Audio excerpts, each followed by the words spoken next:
Hey, Shalom. Shalom. All praises to Yahweh, Ba'ashem, Yahushua, Ba'ashem, Kakadash. Hey, double honors to the apostles, the elders. Salutations to you, sincere, authentic teaching, in truth, and sincerity. Go ahead, bro. This is the book of Genesis, chapter 25, starting at verse 21. And Isaac entreated the Lord Yahweh for his wife, because she was barren. And the Lord Yahweh was entreated of him.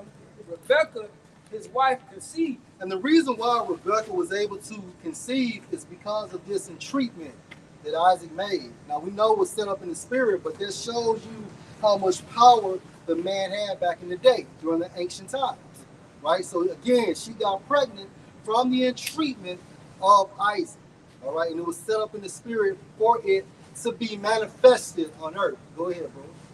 Verse 22.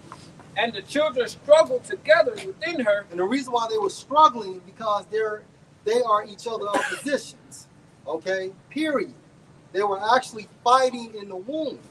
And this same activity or these same behaviors is manifested on earth in real time, right? So Esau doesn't like Jake, and Jake doesn't like Esau. Period. Go ahead. And she said, if it be so, why am I thus? And she went to inquire of the Lord Yahweh. Right. And the Lord Yahweh said unto her. And how did she do this? Via a prophet. So she made acquisition via a prophet. Go ahead.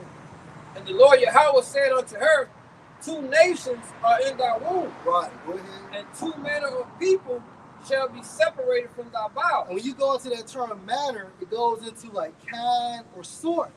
Meaning what? In the spirit, the Israelites are classified as the righteous, and in the spirit, the Edomites are classified as what? The wicked. Now look, I did a video not too long ago.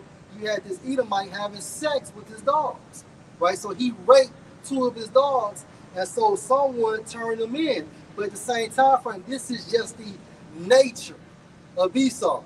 Get Job 30 and 1, bro. Real quick. Job 30 and 1. Go ahead, bro. Go ahead. You can find something? Oh, yeah. That's one. Go ahead. This is the word manner in the Edom. It says kind, sort, variety, fashion, method. So Esau is fashioned to be the wicked, and the Israelites are fashioned to be the righteous. Go ahead. It says manner, way, appearance. Right, and their ways are the wicked, and our ways is the righteous, or are the righteous. Go ahead. Jump down. Okay. It says a way of doing something, a personal habit of a way of doing, or a way of conducting oneself. Right, and a way goes into a mannerism, right? And a mannerism means a way. It's the same thing. Go ahead. Last bit. It says one specific nature, form, or way something happens. Right, so Esau's nature is to be the wicked, and our nature is to be the righteous. Get Job 30 and 1. It's Job chapter 30, verse 1. But now they that are younger than I. Right. Younger than I in the Hebrew also goes into insignificant, right? Meaning what? They're base. They're the lowest classification of men on the face of this world. Go ahead.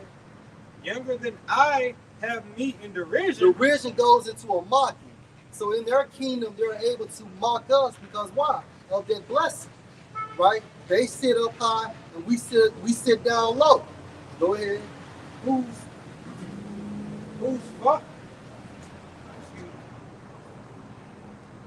Whose father I would have disdained to have set with the dogs of my flock. Right. So what did Job know? What type of intel did Job have? That he's saying that he does not want his dogs to be associated with Esau. Meaning what? No common contact. He didn't want them to be contacted. Right? And if you know anything about that with Esau, first this man starts out raping dogs, and then it upgrades the people, man. As a kid, when a kid starts burning things or shooting things, it starts off small, and then their behavior upgrades. So pretty soon, this Edomite is going to make that transition from animals to actually people, man. They're the wicked. This is prep work, right? You want to say something? He's very vile, right? Go ahead, bro. It says, And two manner of people shall be separated from thy bowels, Right. and the one people shall be stronger than the other. Right. So the Israelites are stronger than the Edomites. Go ahead. If I can make a point, Yeah. because two manner of people gonna be separated from the womb. Basically, Esau and Jacob was twins, so to speak, but they, wasn't identical twins. You know what I'm saying? They was fraternal twins, meaning they didn't share the same sac. So they were pretty much basically just relatives, so to speak, or just a brother. You know what I'm saying? That was born at the same time, but not identical because they had different. It was two sacks. You know what I'm saying? Okay. That they didn't share. You know what I mean? So basically, because identical twins gonna be either girl or boy. You know what I'm saying? But you know what I'm saying? These fraternal twins could be girl boy, boy. You know what I'm saying? With girl boy, girl. But at the end of the day, Jacob and Esau are two different characteristics, man. Two different mindsets because they are not identical twins. Right. Beautiful. All right. You have some more?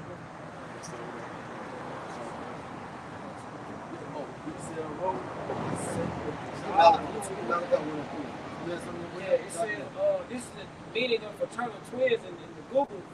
It says either of a pair of twins who, as a result of developing from separate fertilized ovules, are genetically distinct and not necessarily the same sex or similar in appearance or other siblings. Just going this back and what you said, bro. Okay. All right. Like in Genesis chapter 25, verse 25, it says, the one people shall be stronger than the other people, Right. and the elder shall serve the younger. So the Edomites will serve the Israelites in the kingdom of heaven. This is their destiny. Go ahead. Verse 24, it says, and when her days were to be delivered were fulfilled, behold, there were twins in her womb. Right. And the first came out red all over like a hairy garment. Meaning what? He lacked melanin. He lacked pigmentation. Go ahead. And they called his name Esau. Go ahead. Ishashwa. Go ahead. Meaning what? Wasted away is he. Meaning why? Because he lacked melanin. He had no pigmentation. Go ahead, bro. Now he wasn't hairy either. Okay, but he was just compared to a red garment. Go ahead, bro. You want to bring it back?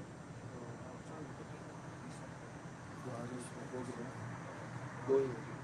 Verse 26, it says, and after that came his brother out, and his brother took hold of Esau's heel, Mm-hmm. and his name was called Jacob. Mm-hmm. And Isaac was 80 years old when she bare them. And then his brother took hold to his heel. So what precept comes to mind? Somebody gets 2nd Ezra 6 and 7. I'll just say what you said. Second Ezra. Yeah, somebody gets 2nd Ezra chapter 6 and verse 7. Because when Esau goes down, immediately Jacob is going to go up. Jacob rises. And also Jacob means what? A liar in wait. First and foremost, it means supplanter, but the second definition for this term also means a liar in wait. So we are awaiting the incoming of Yahweh Shah. This is Second Ezra chapter 6, verse 7.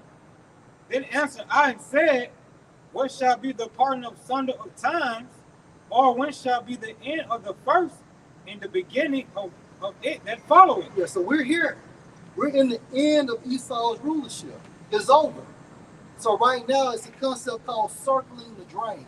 So America is dizzy. America is about to fall, right? And America is Esau's strong hub, right? Go ahead, bro. And he said unto me, from Abraham unto Isaac, when Jacob and Esau were born of him, Right. Jacob held first the heel of Esau. Go ahead. For Esau is the end of the For world, Esau is the end of what rulership? Go ahead. and Jacob is the beginning of it that followeth. And this is what we are waiting. This is what we have content. Lord will. Somebody get Revelation chapter 3 and 10. Go ahead, bro. This is the book of Romans, chapter 9, starting at verse 11. For the children being not yet born, Who are the children? There you go. Jacob and Esau. Go ahead, bro. Neither having done any good or evil, Right. that the purpose of Yahweh. So this isn't telling what manifested destiny. Right? We said what, bro? Predestination. That's all it is. Right? So everything is scripted in the spiritual realm before it actually take place on earth. And all of this was designed before the earth was even created. These characters for us, our lives were already made manifested in the spiritual realm. And it plays out on earth at a lot of times. Go ahead, bro. That's why we all pertain to this truth or what's going on with the Lord's movie, man. Because any movie script writer, before that movie hit the big screen, he writes the script in his home or wherever he did. So it's already documented or put on paper. Then it's put out there for the actors to bring it to the big screen, man. And this is what we're doing now through the spirit of probably how Shimi Al-Shai. We're prophesying the things that have been wrote in the script, and it's playing out as we see it today. That's right. I got good questions. Go ahead, bro. This is Ephesians 1:4. According as he have chosen us in him before the foundation of the world. Before the foundations of the world, the elect was chosen. The elect was what? Cherry picked for Yahweh Shai, whoever they may be. Go ahead, bro. That one grape of the cluster. Go ahead. That we should be holy and without blame before him in love. Right, and we do this why? Right now, indeed. Right? So we practice the law, statutes, and the commandments to the best of our abilities. Right? And most importantly is we have to have faith. Because faith works simultaneously with our deeds through this grace period. Go ahead, bro. Having predestined us unto the adoption of children by Yahweh Shai HaMashiach to himself. And another term for adoption means chosen. Right? If you go to an adoption agency, two parents are choosing a boy or girl till their liking. So we're chosen, Lord will, to be the elect, Lord will. Go ahead, bro. If I can add, Yeah. when you go into the in Rome, you know, when you have the adoption in Rome, when you adopt someone, they made that person legally entitled to your inheritance. That's why Apostle Paul was using the terminology about adoption. You know, because you go into the history, you know, Julius Caesar adopted Augustus. That's why Augustus was heir to Julius Caesar's estate. You know, when Julius Caesar died. So the adoption concept, you know, was an analogy Apostle Paul was using on how the Heavenly Father did the Israelite foreigners. He adopted them back into those inheritances, man, by right. You know, and it says, having predestined us into the adoption of children by Yahweh Shai, Yahweh Shai to himself, according to the good pleasure of his will. According to the good pleasure of his will. Hey, Josh, what Jay-Z said back in the day, you was who you was before you got here. You was who you was before you got here. Go ahead, Back in Romans 9, verse 11, for the children being not yet born, neither having done any good or evil, that the purpose of Yahweh according to election might stand, not of works, but of him that calleth. It is said unto her, the elder shall serve the younger. Esau will serve the younger in the kingdom of heaven. And again, the younger are the Israelites, starting with the elect, but beginning with the 144,000. Go ahead. Verse 13, as it is written, Jacob have I loved, but Esau have I hated. Okay, so the Most High loves Jacob. Okay, and Esau he hates. And there's nothing anyone can do about that. Go ahead, bro. Verse 14, what shall we say then? Is there unrighteousness with Yahweh? Yahweh forbid. So, because it's his will, right? Check out that tag say high level. What's the highest number of people according to Yahweh? The Israelites. And particularly the elect. That's right. Particularly the elect. If you go into what? Galatians 6 and 16, the Israel of the Most High.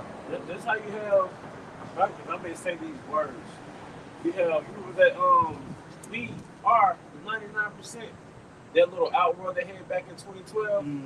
Then they had like the local bankers actually looking down at them protesting, right? Remember those protests in 2012? And everybody was screaming, we are the 99%, right? But it was actual bankers looking at them protests. Well, within those bankers, there's an elite of the bankers, the 13 banking family. That's right. So within within the high level nation, within the chosen nation, there's an elite amongst the chosen nation. That's right, bro. There's a chosen amongst the chosen. That's right. It's levels, man. And although we're a part of the chosen, that's amongst that chosen people. Now, who's to say even if the presidents have even met these people? Right. This is so how level these people are. If I may say this one more thing, right? Just to give context, the average Jake, the average archetype of a Jake, right, is basically a hood nigga. That's the average, like low level, right?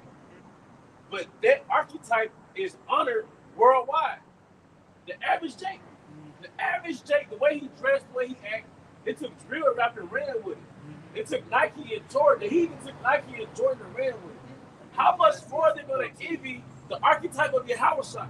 Because the elect, we're like a byproduct of Yahushua. So how much is Jake gonna be glorified and honored and imitated when he's in a righteous spirit, man? Low level Jake is honored in this world. Hey, I show speed. Yeah. Me and Shaquan has this conversation all the time. I haven't seen this much pandemonium since Michael Jackson. Yeah. Man, this nigga He goes, global. huh? He's global. Am I tripping? This nigga's bigger than Chris Brown. I don't even think he's bigger than Michael Jordan. I've never seen no shit like that, bro. This nigga can go throughout the United States and sell out, and then he goes overseas and sell out. What was he doing before podcasting, you know?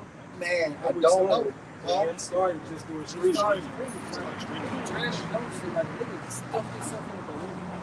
Yeah, He just random dumb shit. But that's a low level Jake. a low level Jake. No, that's it. Not being disrespectful. He's just a low level, like he just does backflips and he's charismatic. Yeah, he go to these other countries like doing his Africa tour. He got these presidents honoring him. Yeah. You know, they have him sitting in seat and stuff like that. But you know what too? And that's another way America utilizes what you call it, that Babylonian wine. They use like the rap musicians and also niggas like Speed to push that agenda as well. Because I'm like, I show speed and just regular, everyday Jakes coming from the hood. The world envies Jake in prison. Like, these are prison Jakes. The inner cities in America are prisons for the northern and southern kingdom. Let me tell you what Kevin Hart said about Castanet. He said that they have to have a $10 million budget to reach millions of people. These guys, meaning these podcasters, have $1,000 equipment and they're reaching millions of people. Yeah. This is the level these podcasters are on. And these are just Jakes that came out of their mama's womb in the south side of some city. In their basement. In their basement. But they got their spirit, That's man. right. Those are princes, man. And Esau uses Jake to push their agenda, right? Because I show Speed, he does like a lot of homosexual shit. You know? Hey, get Ecclesiastes 13 and 3. No.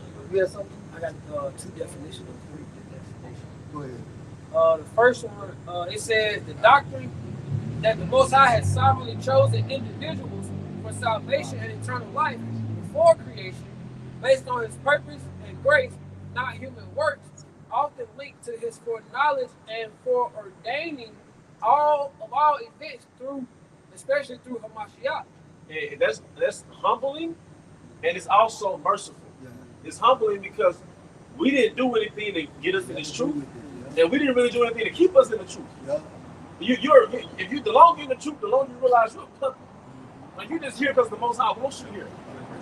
By the grace of Yahweh Bahashim Al-Shai. If you did righteous works, it's because He programmed your ass to be a righteous brother. All right, if you were wicked, He programmed your ass to be wicked. All right, so you're not that great of a brother, man. I hate to break it to you. You're not that great of a brother. But also, it's merciful because it said, before the foundation of the world, certain individuals were chosen to be the elect. So, man, if Yahweh comes, man, and I get delivered, I'm gonna cry, man. I ain't saying I'm just a wicked, horrible brother. But it's like, man, you know what I mean? He dealt with you like, bro, you gonna fucking, because you don't deserve it. You don't deserve coming to the truth. Like, why? Like, sometimes you ask, why me? You didn't even deserve to wake up. So Yahweh woke your ass up. Say it right now. The why Yahweh Bahashim Al-Shai. If your ass woke up if you're woke right now, say Yahweh, the why Yahweh Bahashim Al-Shai. Because we could have been these crazy motherfuckers out here, man. We in Jackson, Mississippi. Even niggas feel sorry for us. The rest of the cursed world, the rest of the curses feel sorry for us. Y'all from Jackson, shit, damn, my bad, man. Go ahead, brother. Oh, this is Ecclesiastes chapter 10, verse 31. He that is honored in poverty, how much more in riches? Jake, you honored as a prisoner. Jake is honored as a prisoner. Michael Jordan, LeBron James. Yeah, if you came from the inner cities of America, America in general, and I need to cut your spirit, bro. Yeah. If you came from America, you're a fucking prisoner. Yeah. The way Jake dressed, the way Jake act, nigga, you are a prisoner. The cities are prisons for the 12 tribes of Israel.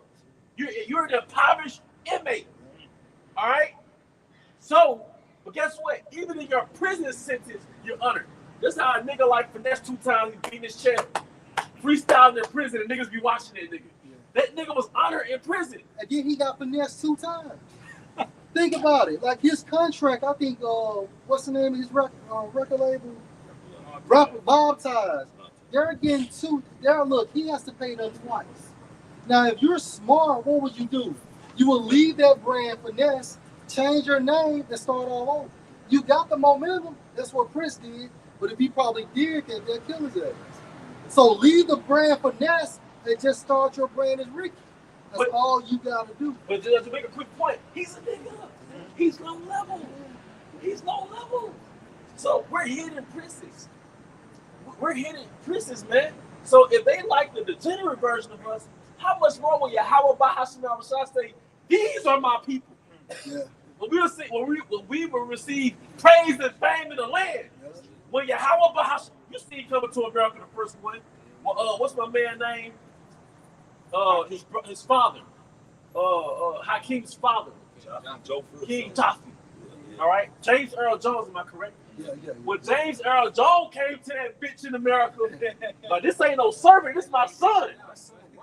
So when Yahweh Shai comes to America, not come to America, when he raised us up, that's like James Earl Jones coming in as a king saying, nah, this not no fucking servant.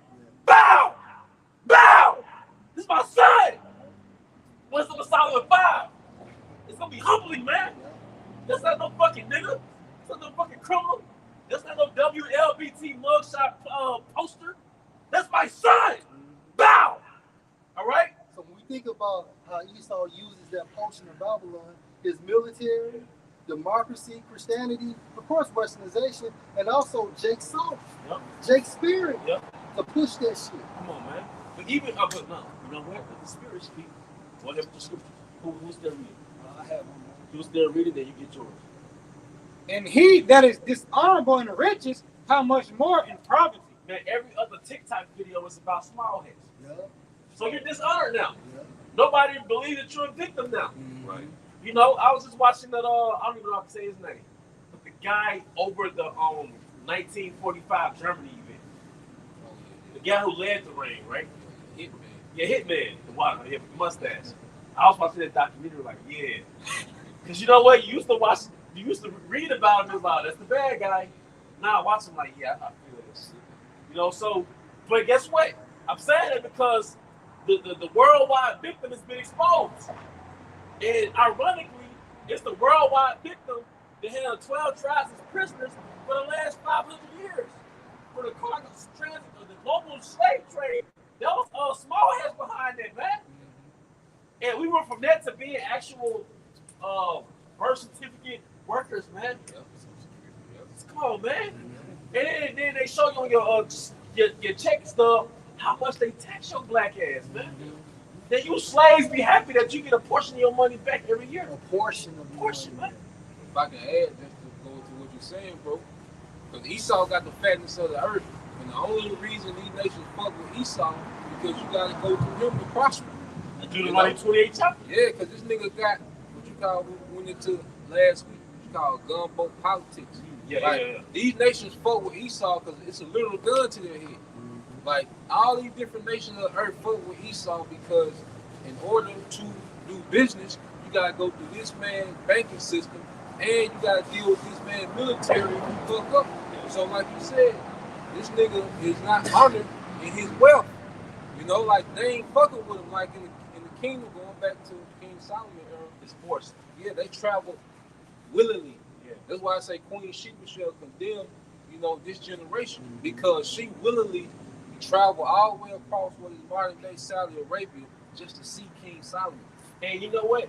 She was a wise woman Yeah. because she knew what was valuable. Yep. She knew wisdom Yep. was valuable. Yep. Not wealth. There you go. Yeah. And She knew what to look for. But with Esau, he got to pull up on them. Yeah. Because they really ain't fucking with that nigga. Right. Like the world really don't fuck with that nigga. They just got to. You like if you can be rich in oil like we're going to the resources, but in order to be able to prosper, you gotta fuck with the dollar. So you gotta fuck with this nigga, man. It was like they say in the world, money doesn't unlame you. Yeah, right. Yeah, right, money doesn't unlame you, man. Right. You know? But like I say, like you made the point earlier, but a random Jake can just start singing on TikTok. You be homeless Jake. Yep.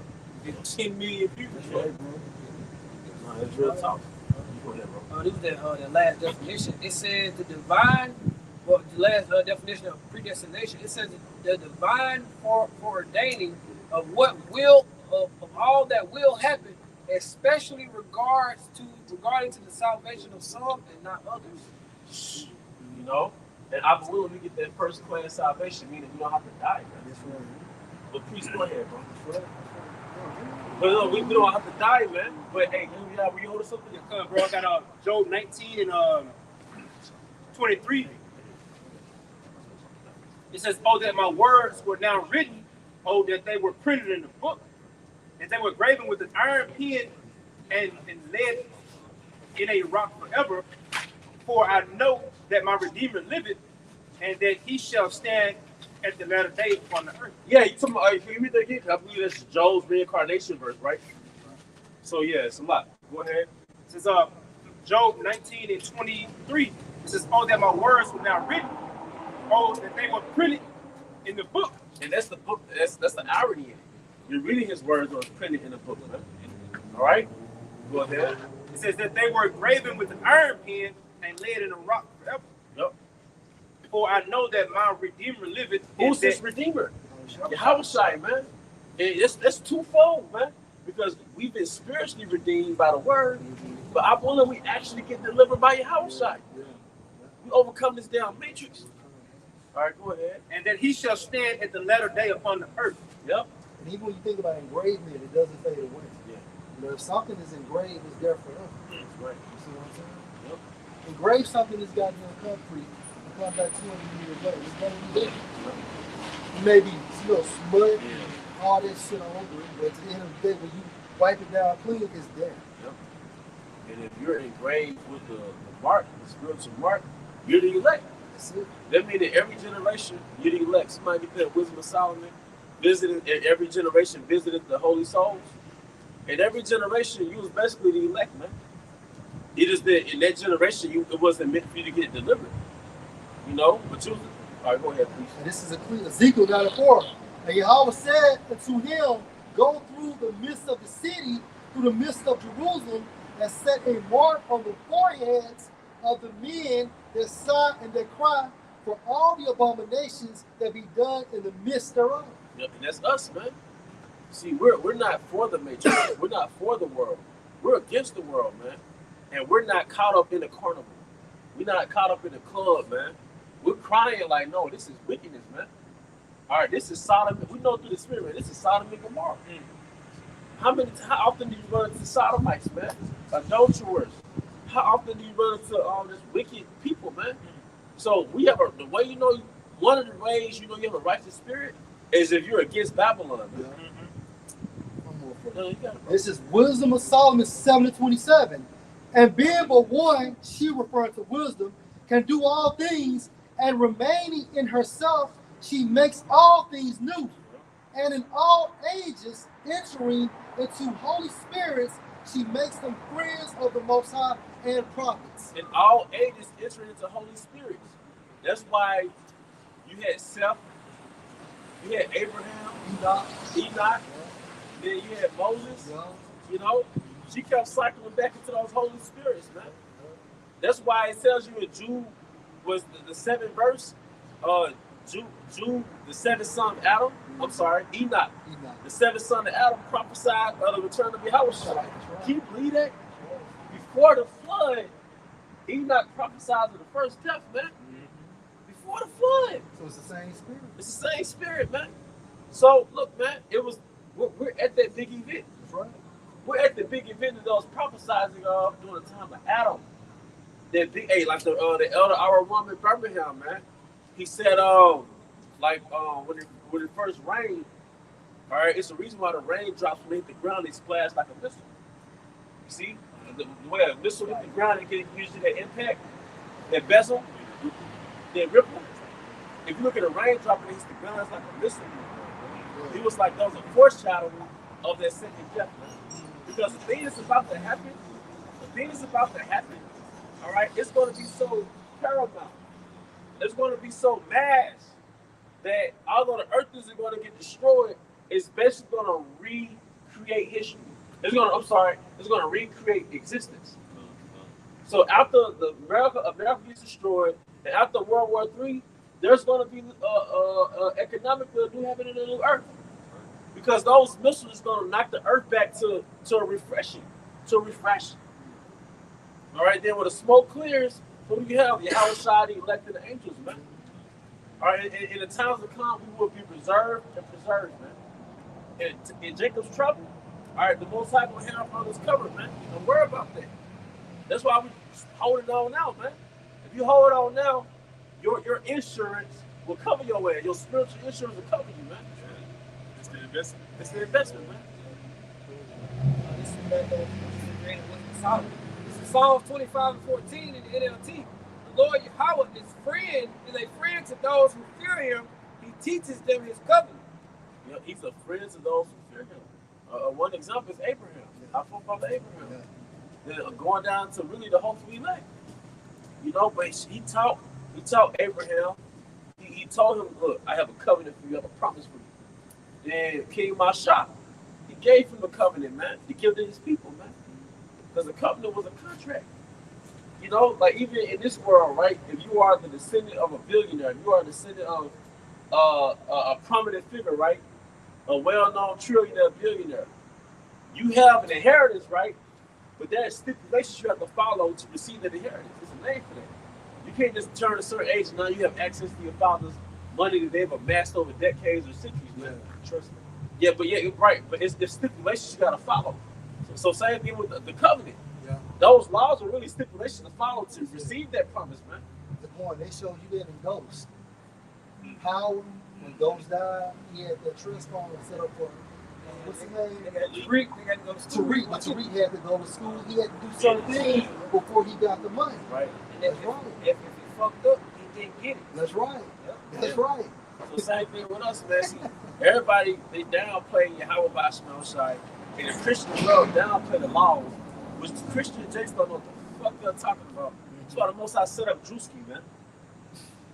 He set up Drewski. I know y'all saw that skit. Christian now? Yeah, he was the mega church. Yeah. And he was like, hovering with the strings over the crowd. Because it's real life. Yeah. Before Jake came into the truth, Jake was going to those churches, man. That's right. And them niggas are just really good speakers. That's it. They're really good manipulative speakers. They know how to get your energy all up so you can feel good about giving them all that money. Jake's simple. Yeah, Jake's simple, man. You know? That's right. All right.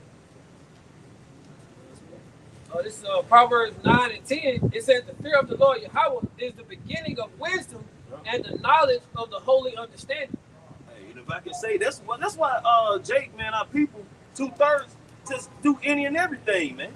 Because they don't fear the Lord, because they really have no understanding of Yahweh outside, man. They don't understand that the Lord is a terrible power, man. Yeah.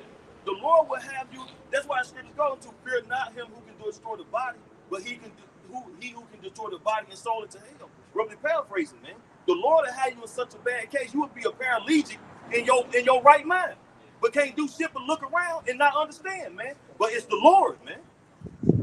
Yeah, man. Hey, why do you have about small shot?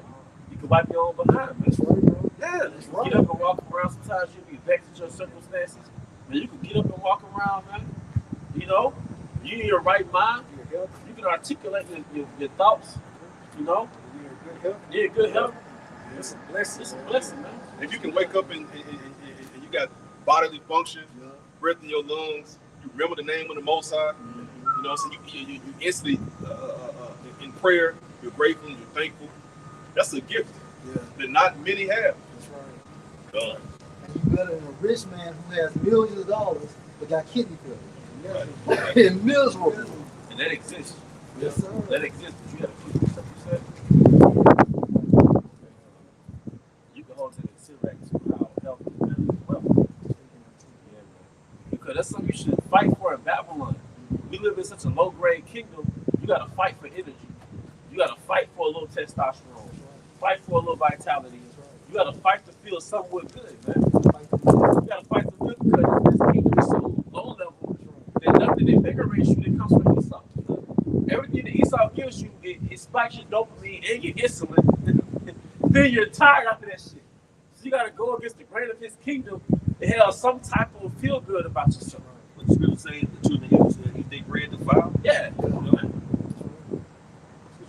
This is Sirach 18, verse 19 in the GMT. Know what you are talking about before you speak, and give attention to your health before you get sick. Examine your conscience before the Lord Yahweh Ba'ashem El-Shai judges you. Then when that time comes, he will forgive you. Humble yourself. Hey, can you read that? Can I make a point? Go ahead. Sirach 18, verse 19 in GMT. Know what you are talking about before you speak, and give attention to your health before you get sick. So you get symptoms. You know, maybe your ears start throbbing, maybe you start coughing before you get sick. So give attention to your health. So the Most High gives you indication that you're about to get sick. So it's your responsibility to get the herbs and heal yourself. And you know what? I've learned too. When you make little decisions to go exercise for the day. Sometimes you leave work, you don't feel like doing this shit. I speak for myself. If you push yourself to hit the gym, you push yourself to hit the park, that was your daily boost that kept you from being sick there. And guess what? Satan doesn't want you to do anything that's beneficial. He doesn't want you to do anything that's beneficial. Now, if he got partying and drinking all day long, he'll make a way for you to do that shit. But when it's time to get up and go to the gym, you're too sleepy. Yep. Or you don't work enough when you're too tired. So this nigga's crazy, man. Speaking of the man, if I may, the whole retirement concept. Like, my grandfather, he was having like strokes and stuff, right?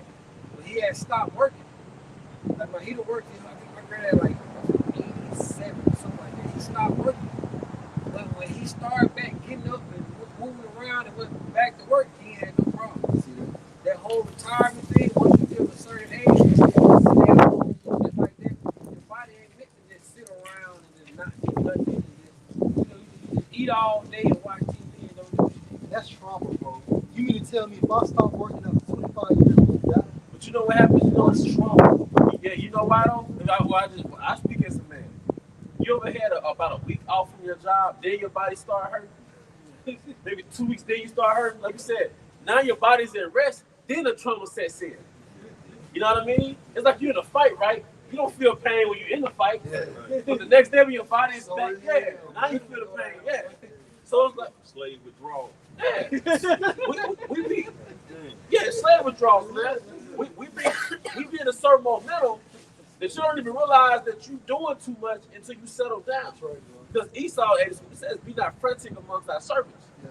And Esau is frantic because he has all these quotas he has to reach. And these incentives, and that manifests in him working the hell out of you. Right. Then your stress level's high, your cortisol is high, your testosterone is dropping, your adrenal fatigue. You're not naturally sexually aroused anymore because Esau is killing your vitality. He's taking your, because what did Morpheus show Neo on the movie Matrix? He said we're going to turn everybody, the Matrix is set up to turn you to a Duracell battery.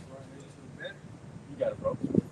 It says, my child, it says, know what you're talking about before you speak, and give attention to your health before you get sick. Examine your conscience before the Lord judges you. Then when that time comes, he will You're about examining yourself. You know, basically to see if you're in the faith. That's how you examine your conscience. You know, are you acting accordingly to the scriptures to the best of your ability? Are you doing what you're supposed to do? Now, that's not to say you don't have mishaps, but still, you're supposed to give that self-respect in examining yourself. And examination goes into to be rigorous with it, man. So you're supposed to be harder on yourself, so others don't have to be so hard on you. Examine yourself and you be in the faith. Yeah. You know your own self. That's right. And I think, for example, in the Greek, it goes into like scrutinize yourself. It says, humble yourself before you are punished with sickness. When you have sin, So when people get sick, hey, that's just a tool of the Most High to utilize judgment. Whether it's cancer, flu, okay, dementia, and so on and so forth. It's judgment, AIDS, you know. Like that nigga Boosie years ago, when he mocked the Most High by not, he quoted things and such. And years later, what the Lord do? He struck him with kidney disease, with kidney cancer. And I think he has type 1 diabetes as well. But he was crying like not too long ago on live on social media about him like changing his health, his diet, things of that sort. But you just talking all that shit, that cash money shit years ago. That's right, bro. And through the Spirit, we said that shit was gonna come back. Nobody gets away, man. Nobody. As you was making points about how the prophets is prophesying Yahweh. This is on 2nd Ezra, chapter 7, and verse 28. For my son Yahweh Shai, and this is in the Apocrypha. Again, 2nd Ezra 7 to 28. For my son Yahweh Shai shall be revealed with those that be with him, and they that remain shall rejoice within 400 years. So Ezra was about 400 to 500 years before the birth of Yahweh Shai. Verse 29. After these years shall my son Mashiach die, and all men that have life. So over a process of time, we was going to have this truth, and then ultimately all of us was going to die off and come back around 1969 and re-inherit this truth, man. But the point is that Ezra was able to prophesy the incoming or the arrival of Yahweh Shai via the Holy Spirit. And that's just one prophet. Just one The prophet. prophet, because Yahweh Shai was also mentioned in the law. Hey, so one. What about Psalm 40 and 7? Lo, I come in the volume of the book. Even Yahweh Shai prophesied of his death from King David. Yeah, Dogs have encompassed me, that's right. That's right. But also within the law, it tells you there's going to be one that comes from amongst the people. That's right. All right, and what did it say in Genesis 49? Until Shiloh comes, That's right. our teeth white with milk. The gathering of the people. The gathering of That's the people, right. man. That's right. So look, man, we've had great moments in history, and talking about Yahweh Shai, that Yahweh Shai came. That's right. He came, and now he went back to the spirit world. Now he's about to come again, and we're at that point of history. And his disciples that follow him, they're out here on the highways and the byways right now. That's right, bro. Certain men who actually walk amongst them, they're here now, man. All right, but also the naysayers. We're in the book of Acts. All right. I want to read this on you. He said, this. But we're now, it's just like the Matrix in the design. The Matrix, the whole thing was to turn the human into a battery. So our curiosity, I Googled, it says, what is the concept in the Matrix? Of the Matrix is designed to turn you into a battery in reality. Like in today, I'm going to read down on it a little bit. It says humanity has been enslaved by intelligence to serve as a biological power source. As I read, it says psychological and it says the illusion of choice. The Matrix is a prison for the mind designed to choice.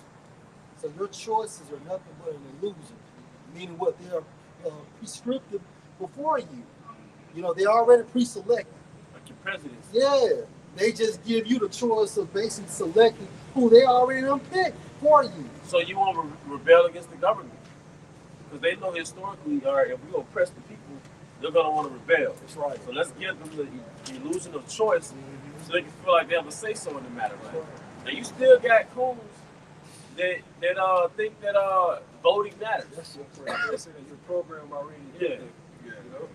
That's crazy. You still got Jake that think voting matters. That's about Jake that I thought was on point. In other matters. All right, brother. All right, brother. All right, peace and blessings, bro. Peace, Ken.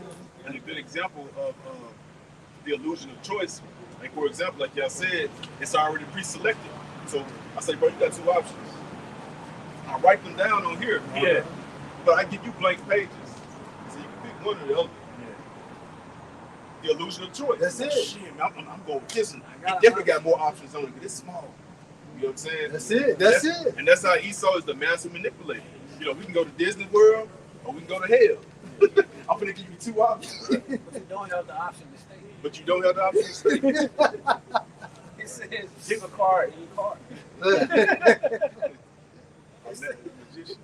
it says the Matrix is a prison for the mind, designed Whoa. Hey, revelation. In her was found the Yeah. souls of men. Yeah, that's right. Let's go, man. You know? designed to keep humanity compliant and passive while their bodies are used, represent a metaphor for enslavement. Because look, what do you have in every home? A TV, a smartphone. Then that smartphone, you have social media. You have just a whole plethora of different streaming networks, man. All right, your mind is really in prison, whether you realize it or not. All right, because when I first looked up the word entertainment in the etymology online years ago, it said to keep the mind contained. Entertainment really goes back to contain, to keep the mind contained. So if your mind is contained, it's really in prison. It's confined. It's within confinement. And that's why on social media, that swipe up is endless. We call it doom scroll. Yeah. Because your mind gets contained. You know? Especially that dog on TikTok. And then you go hours. It'll be hours before you come up out of that, man. You know? It says simulation. It says simulation theory. It touches on a psychological question of whether our reality is a constructed simulation, which is a topic in future studies of simulation theory. It is a constructed simulation in the sense that Esau created this false reality, man. You know? Esau created this false reality. You get up, you go to work, you know, you might go to so-called church, go to these bars, but it's all set up to make you forget the fact that you're a slave on these international bankers monopoly board, man. That's it. You're just here to give off your energy for 10 hours a day, 12 hours a day. Work 2 jobs, 3 jobs. You know? Pay child support, pay this, pay that. You know, you're a slave, man. But it goes back to the curses. Baruch 3, you'll be subject to what? Payments, man. Who are you paying? The elites. It says the splendor of the mind. Morpheus describes the feeling that something is wrong with the world, which reflects the nagging, often subconscious awareness of the flaws in our social, economic, and technical structures. It says the world we perceive is not the true reality, but a simulated construct designed to mask the truth. It's true because, well, it's what we speak about, how Shai's going to pierce that veil. He's going to get rid of that covering cast and covers the rest of the world, man. Because the whole world is under a spell. Any part of the world is really under westernization. You're under a spell, man. You know? All right? Yes, brother. It's Isaiah 47:8 in NLT. Listen to this, you pleasure-loving kingdom, living at ease and feeling secure. You say, I am the only one, there is no other. You start from the top of it. Isaiah 47 verse 8 NLT. Listen to this, you pleasure-loving kingdom. And you know what? Who's that pleasure-loving kingdom? All right? Because you wake up and you eat a whole breakfast, a whole standard American diet breakfast. You might wake up to a blunt. You might wake up to just sweets and juice and all that type of stuff, right? Drill music. All right? You wake up going through social media. Well, that's mental pleasure, mental stimulation. Okay? That's a pleasure-loving kingdom. You could go out to eat 3 times a day. You know what I mean? You can go out to IHOP in the morning time or Denny's. Then in the afternoon, you can go to freaking go to Corral or some shit. Then at nighttime, you go to some night joint. There's some club, you eat food in the club, man. That's a pleasure-loving kingdom, man. Right? It reminds me of Pompeii. When you go to Pompeii, that little city that was built right by the volcano, that's what the name of it is. All right, you go into the city that was built right by the volcano. Basically, they had stores, but I believe on top of the stores was like hotels, you know. But they like basically fast food. That's what they got. This like Pompeii, man. Fast food and like little shopping plazas. Those at Pompeii, man. Like little mini Rome, man. Okay. In Rome, found out they had like a little gossip war. Yeah. You know how you got this day inside social media gossip. Yep. Things of that sort. So we see like the image of the beast being played out right now. It's going back to that same image, that old image of the Western Roman Empire. You know, The culture, yeah, the setting, yeah, it's just a way of life. Man.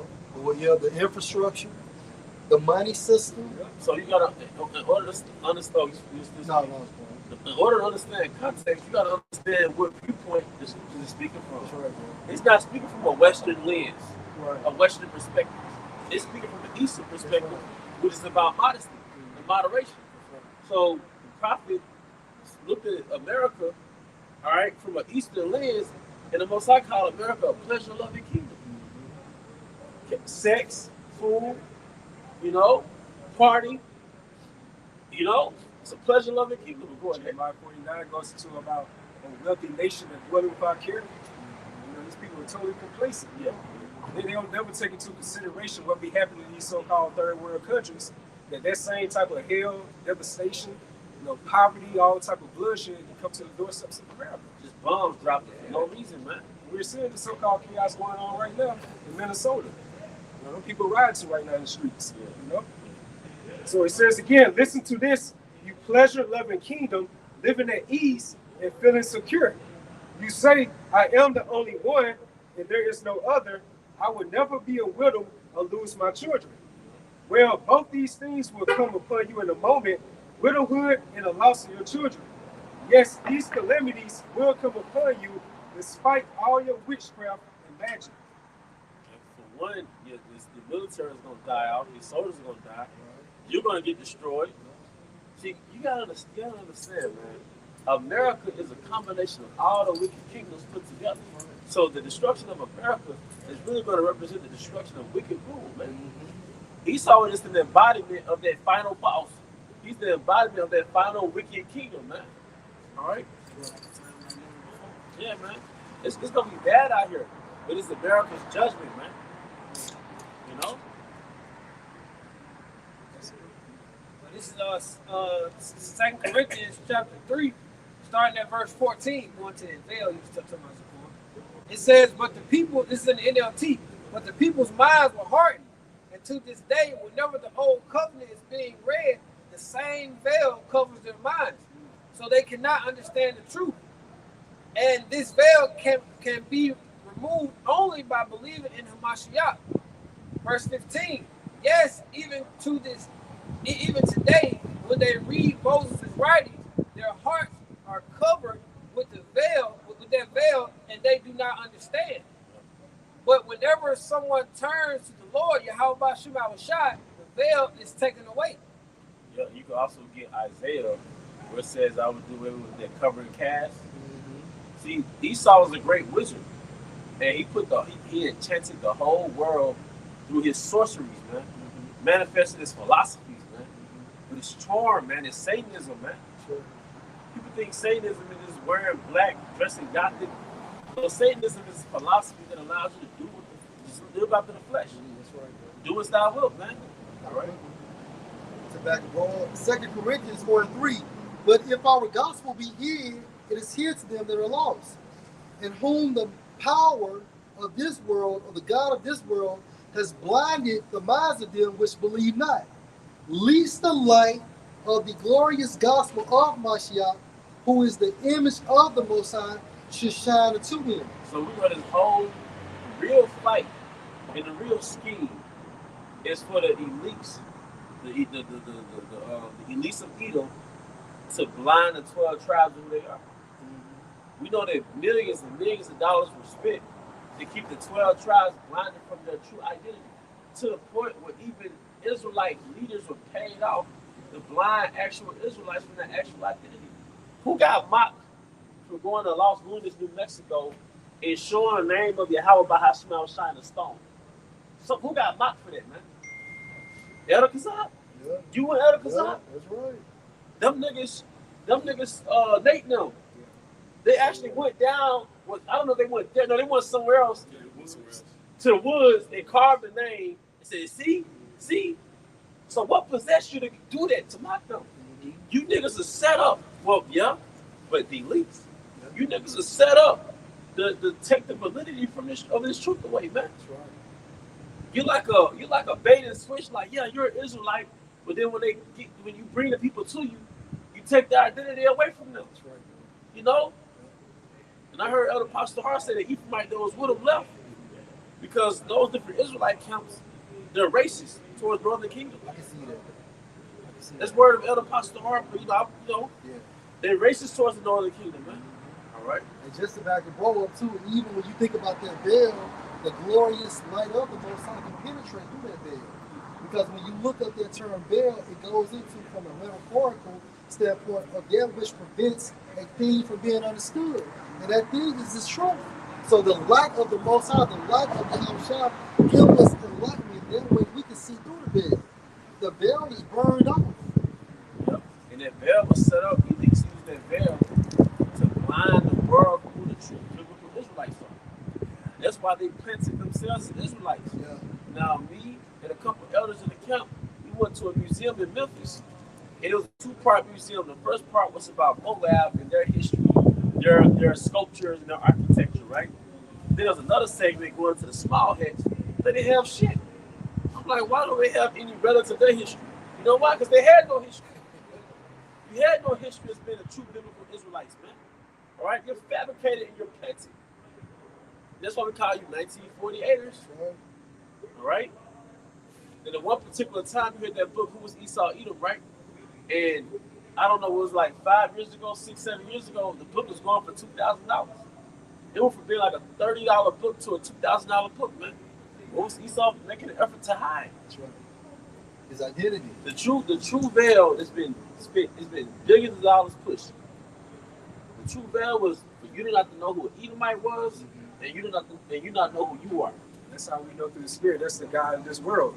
Because what other nation did they or partaking to going that hard in funding a movement right here? That's right. You know what I'm saying? That's right. They look at you see Esau, he's losing the narrative within these latter times. What he's doing, he's going to these sellout Israelite camps to get them further to sell out, man. That's it. You know, you don't see Elam doing that or Moab, Right. Ishmael. Right.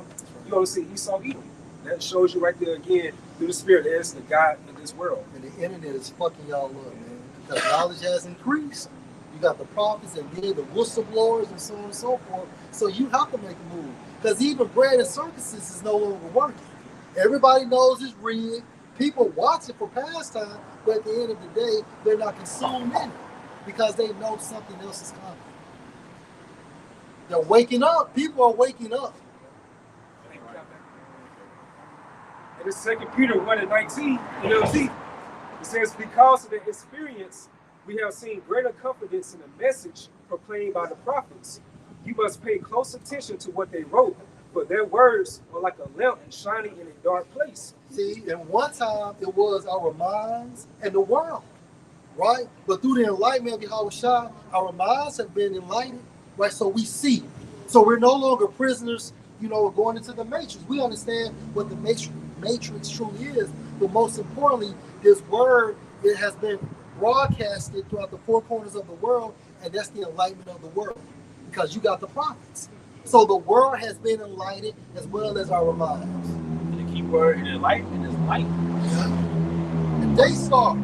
How shot. It's called out of darkness to its marvelous light. Yeah. You see, pursuant to Jeremiah 4th chapter, he said, break up that fallow ground. What's that fallow ground? Your mind, that clouded mind.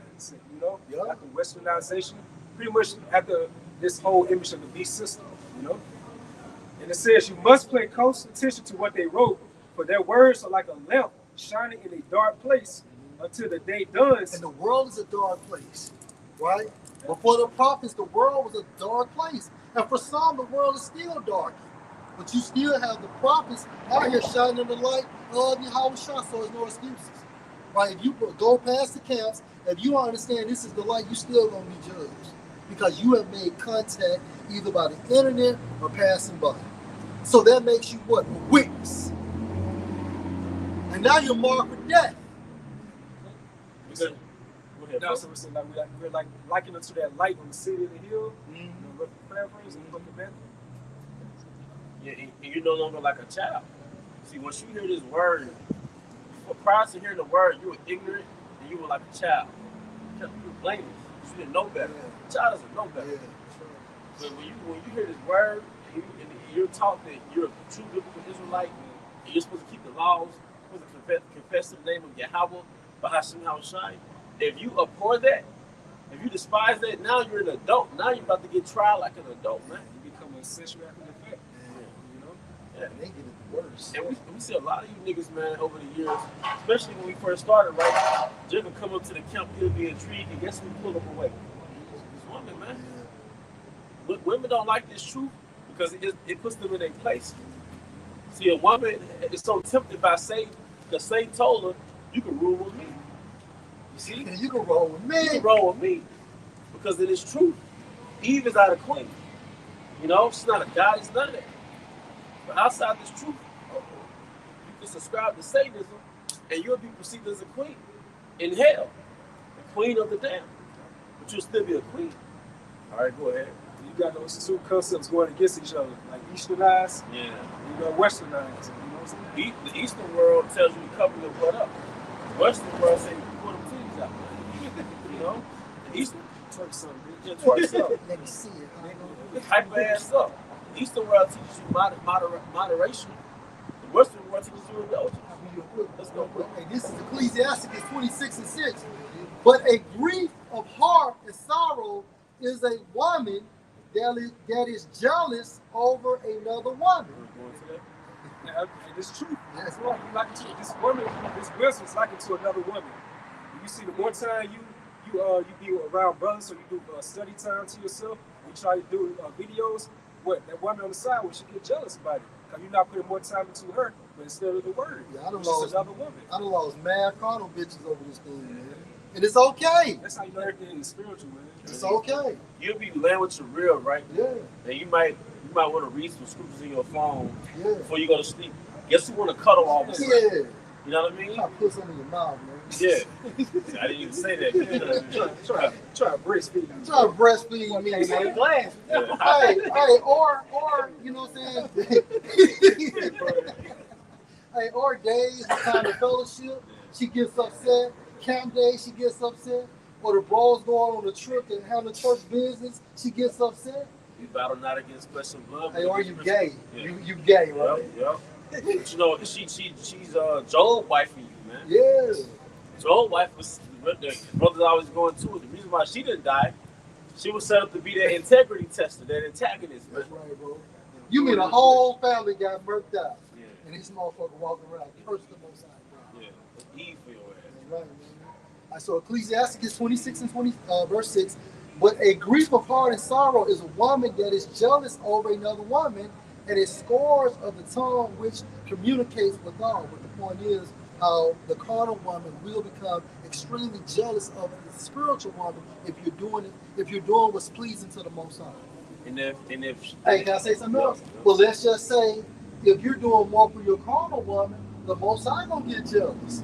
You see what I'm saying? It works two ways. That's all. Yep. And that's if you the elect. If you the elect, you know, he gonna do you dirty Yeah. and keep your ass alive. He gonna take that toy from you. I gave you this little toy to play with, man. All right, we'll balance you out. You done got so caught up in the toy that you ain't coming to count. But if you the elect, he gonna snatch that toy from your ass, man. You know?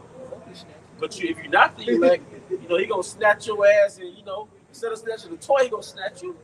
What's that old saying? What you don't want to sacrifice, he's going to become the sacrifice, you know? And so I'm going to let you get yours right there.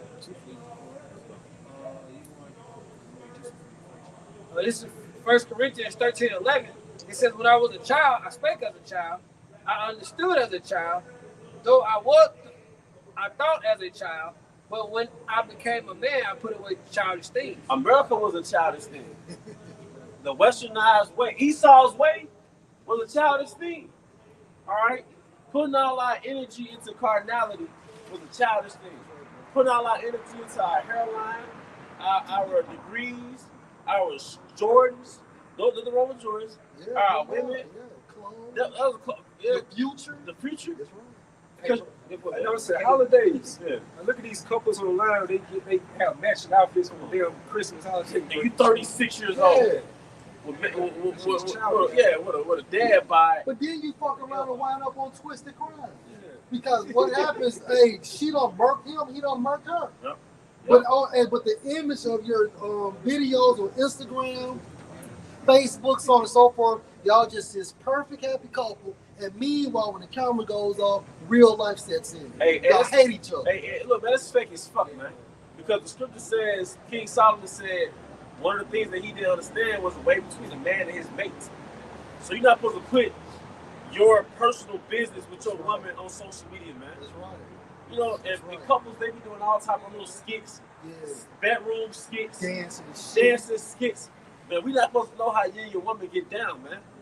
All right? Like you said, it'll be on same couples be on the homicide shows, man. I'm telling you, bro. How many I watch real the show. things out, bro? Man, what? But that's some look at me shit. Show and tell shit, man. Hey, read that again, brother.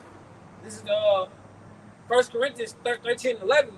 When I was a child, I spake as a child. I understood as a child. Growing up eating junk food all damn day. I'm talking about myself, man. You gonna eat junk food all day, Skittles, Starburst, because you went for the pleasure. Them Skittles are good. Yeah, tropical flavors and shit. Wild berry too. Purple pack, man. But you know, hey, you see that shit? But you know, Esau, when we reminiscing on his fucking drugs. Yeah. We reminiscing because you know, one second, brother. Because look, what is the candy flavor imitating? I was just thinking about it. I was saying the fruit. Yeah. Damn, that's right. The fruit. Yeah. That's what I was just, you said that a long time ago. Yeah. No, you're right. To the spirit. You're right, man. That's right. Fuck that shit, man. All right? When I was a child, I thought as a child. A child just want pleasure and don't think about the outcome. Now we understand, man, this should have given me diabetes. You know what I mean? This should have given, this one got my insulin fucked up. This one got my fucking feet tingling and shit. This got me waking up, my heart beating crazy and shit. This one got me having all type of fat all over my body, man. Not full of silvers and shit. And you black mothers, man, y'all polluted our race with that shit. Baby ain't got no teeth in the mouth, you feeding it poison, man. That's right. But you trust the oppression. But the point is, man, that's another thing, man. It's those the fruit was the candy. That's right, God damn it. That's right. And before the flood, the fruit was the main meal. That's right. Now the earth is too fucked up to sustain itself off fruit now. Yeah, that's right. But Esau's demonic ass shit replaces nature. That's right. You see? Yeah. And once you detox from that damn sugar, nothing tastes better than fruit in season. That's right. You know, nothing tastes better than look up the benefits of berries. Babaka shop, other bug. Can you look up the benefits of berries, man? Antioxidants and all that. And berries contain something called an anthocyanin. Anthocyanin is all that. Anthocyanin is responsible for those shiny colors that a lot of fruit has, like an eggplant or the blackberry, the red, they're shiny. That's why they shine like, okay. Yeah. Okay. But look up the benefits of an anthocyanin, man. See, when we become an adult, they started with the apostles and great millstones. And there's a point. That's why Esau be putting wax on apples. His fake Yeah. apples, he puts wax on them to get that shine and shit. Yeah. Dang. Yeah, man. Dang. And I heard that stuff be sprinkled on and lower testosterone, man. Bitch. But you know what? You want everybody to be pussy, man. Mm-hmm. That's why we have half the testosterone they had like 50 years ago. All of our daddies are stronger than us when they was their age. Am I right or wrong? Right. You know what I mean? You gotta work out just so you won't shape like a bitch. You gotta hit the gym so you won't look like a bitch, man, like a woman. You're losing. You know? 2 weeks away from the gym, you look like a female, man. That's right, bro. Because of this damn man, because our bodies reacting to the poison this nigga gave us, man. All right? And when you find out what's slowing your body down, you stop eating that shit, man. All right, go ahead. I got both of them for you. You want the benefits of berry or the benefits of Get berries first. This is the benefits of berries. It says berries Oh, okay. Berries are packed with antioxidants, Antioxidants. fiber, Yep. vitamins like C and K, Because and minerals. see, berries, they have fructose in it too, but the fiber keeps it from going in your bloodstream so fast.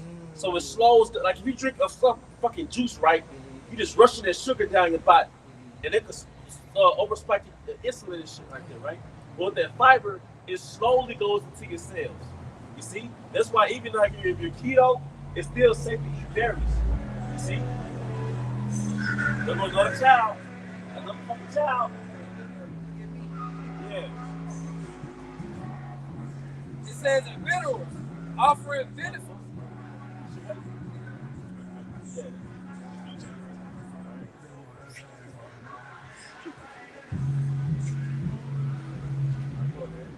It says the minerals offering benefits for heart health, lowering blood sugar and cholesterol, blood pressure and cholesterol, brain function, Brain function. memory. You ever ate berries before you went to sleep? You would have the most sharpest, vivid dreams. Eat some raspberries before you go to sleep, man. That's why all the berries shaped like brains. That's how you how about Hashim outside does it. I have been studying that. That's why all the berries they shape like brains for brain health. You see? You know? Yeah. It says the digestion, which is fiber. Now can Skittles do all that shit? Minerals, polyphenols, antioxidants, which brush up those free radicals, man. All right, can Starburst do that shit? Your child has been eating fruit, man, but the demonic ass black women, man, feed the child poison. Go ahead. It says an immune support while helping manage blood sugar, reduce inflammation. Now can Kool-Aid do that? And we were so fucking low level that you didn't even eat the Kool-Aid as drink. You just mixed that bitch with sugar and put it in a Ziploc bag, man. Come on, man. Y'all remember that shit? Oh, y'all didn't do that? Fingers be red as hell. And we used to have the little freeze cups. And I take the ice, they call it iceberg in Jackson. But you take the Kool-Aid, you put it in a styrofoam cup, right? And freeze it. Yeah. And you'll flip it upside down because the bottom, the sugar sinks to the bottom. Flip it up. Come on, man. Yeah, another one for that Country Town lemonade. Oh yeah, that good as shit, man. God damn. But this nigga cook this shit up in the laboratory. This is pre-planned. What about thinking about like fruit like that unless you grew up in the country? All right, go ahead. It says reduce inflammation and potentially lower cancer risk. Their low calorie, high nutrients profile makes them great for weight management and as a healthier snack alternative, especially fresh or frozen. And this nigga put what do you call it? Pesticides over the fruit, man. All right, now you get the benefits of anthocyanins because berries contain anthocyanins, and that's a very important element. This is the benefits of anthocyanin. Yeah, anthocyanin. It says anthocyanins, the pigments giving red, blue, and purple hubs to plants, offer major benefits like powerful like purple potato, eggplant, berries, those sharp colors, red, purple, blue, black. It says offering major benefits like powerful antioxidants and anti-inflammatory effects, protecting against cell damage, aging, and chronic disease. They support heart health, lowering blood pressure, improving vessels, boost brain function, cognitive and memory, protect vision, help manage diabetes, possess anti-cancer properties, aid muscle recovery, and improve. All that shit for berries. Yeah, I was thinking about that. God. Little berries. Little berries. Yep. It says they improve gut health. Yep. So, but guess what? Esau will overly stimulate your ass with that lab food that you don't walk past them berries, man. Every time, and then when you buy the berries, you're really supposed to like soak them in baking soda, vinegar, to get those chemicals off of it, man. If it ain't organic, you know. So this man's a fucking devil. So you got like 3 pigments, like you said, anthocyanins. Yeah. You got little carotenoids. Yep. You get a color like yellow, red, orange. And it's good for the eyes, right? Yeah. You got the chlorophyll, which is the green. Oh, All yeah. those are key pigments, that the Most High created, man. Fruits and vegetables. It's color coded. Yeah, everything color That's so for you. All This is Genesis 1:29. And the Most High said, behold, I have given you every herb bearing seed, which is on the face of all the earth, and every tree in thee, which is the fruit of a tree yielding seed. Now, in the beginning, before the flood, that was our main diet. That was our diet. And after the flood, we were permitted to eat meat. Now, fast forward to European colonization, this man fucked up the soil so bad that the earth was just polluted.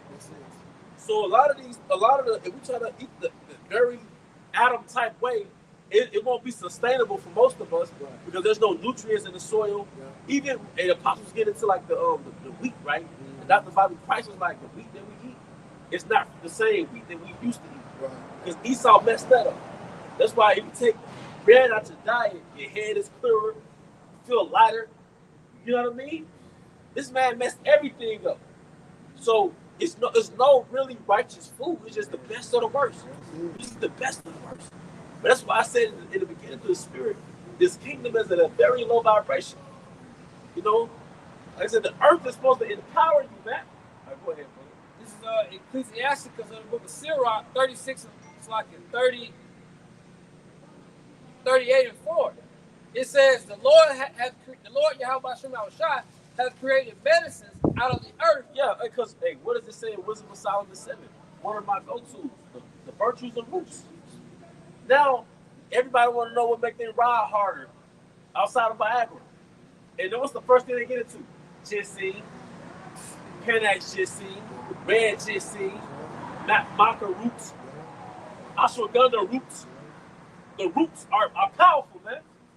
All right? But the Wisdom of Solomon, our forefather, King Solomon went into it, the virtues of roots. And that was 3,000 years ago, man. The powers of roots, man. All right? And it's not just about your ride, man. All right, just your health in general, man. Those roots. Yeah, but if you healthy in general, your shit don't come up either. Because sexual health is a byproduct of physical That's health. right, bro. You know? All right.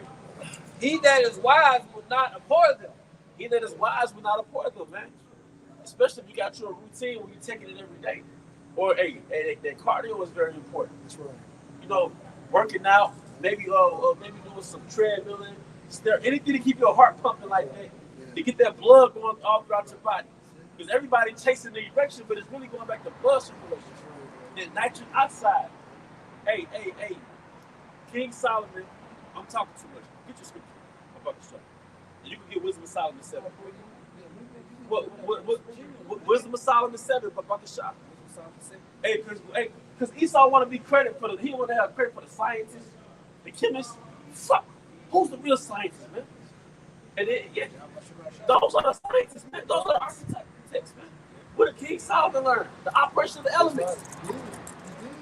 And I was just thinking about nitric oxide and I looked it up. It's a combination of nitrogen and oxygen. Right? So the food that we eat that stimulates you, for example, it has L-arginine in it, like meat has L-arginine. Nuts have L-arginine. What is L-arginine? It's an amino acid that releases that nitric oxide. What is nitric oxide? It's a combination of the elements, nitrogen and oxygen. But it's a gas. And when we was in boarding ass school, it taught us water, what's it, solid, liquid, and gas, right? But what the fuck is a gas really? It's an air gas.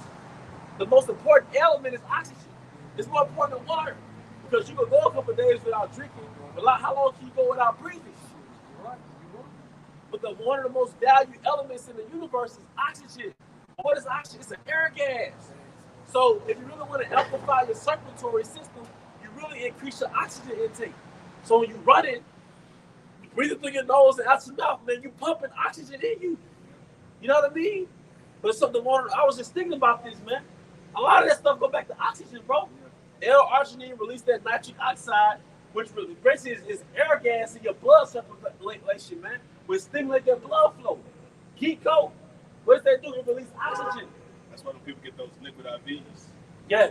they get restored and rejuvenated like that. Because it has all the electrolytes in it too. The more your body oxygenated, the more alkaline you are. Wow. And it kills cancer cells. Like even like water, real water, before Esau started messing with it, that can cure cancer. It's power in that oxygen. Hey, but you Said this was Solomon. yeah, I think about 22. Those are the virtues of plants. See, this so-called black man was put on this knowledge by Yahweh Shai. And the reason why King Solomon possessed so much wisdom, because he was wisdom. He was Yahushua. Yeah, so when it comes to the branches of science, that's for the Israelites. Like for you fucking devils, man. Y'all was base men. We thought y'all was base men. Israelites constructed languages. The first language was Hebrew. Israelites, because when we were the sons of God, we had all this understanding. People think that civilization is distinct from Yahweh Basham Shai. When you got the concept of God, do you have intelligence? The closer you are to the Most High, the more of intelligent you'll be. So when we was close to the Most High during the time of Adam, we were a world power as the sons of the Most High. We had the branches of wisdom, man. You see? And we're going to get that in the kingdom. We're going to have that infinite wisdom. Esau make you think intelligence is separate from God. Like, if you believe in God, you're kind of simple. But the scientists got all the knowledge over here. Science. No, real science is the knowledge of the Most High. You got a piece right now. This is Wisdom of Solomon, chapter 7, and verse 20. It says the natures of living creatures and the because if you go up some verses, it tell you all the things that wisdom taught you. Yeah, you can start at the part where it said that he gave me knowledge of certain things. You start at 17. Yeah, read that. God, this is Wisdom of Solomon, chapter 7, starting at verse 17. For he had given me a certain knowledge of the things that are namely, to know how the world was made and the operation of the elements. So King Solomon understood from the beginning how the angels brought the elements together and created the earth. All right, go ahead. Verse 18. The beginning and the ending and the midst of the times, the alterations. The beginning and the ending. Yep. So Moses showed King Solomon the end. You know? Everybody was right now, all things vain. He had to die. The alterations of the turning of the sun and the change of the seasons, the circuits of years and positions of stars. Verse 20, the natures of the living creatures and the furs of wild beasts, the violence of winds, Furies of wild beasts. the furies. It says, I'm gonna start at verse 20 again. It says the natures of living creatures and the furies of wild beasts, the violence of winds, and the reasonings of men. The diversities of plants. The diversities of plants. Botany. Before the bankers took over, everybody subscribed to botany. You restored your health through botany, which goes into the diversities of plants. The plants are not just here for beauty, man. All things have their uses, man. So once again, after Adam, you couldn't just get restored off food. So you also got restored off those plants, man. So that's why the physician was so well beloved, because he had an understanding of the diversities of plants. All right, go ahead. It says, and the virtues of roots. The virtues of roots. And certain translations, it might be Good News translation, it says in the healing powers of roots. See? So this is what you're supposed to grow up learning, aside from the laws, statutes, and commandments.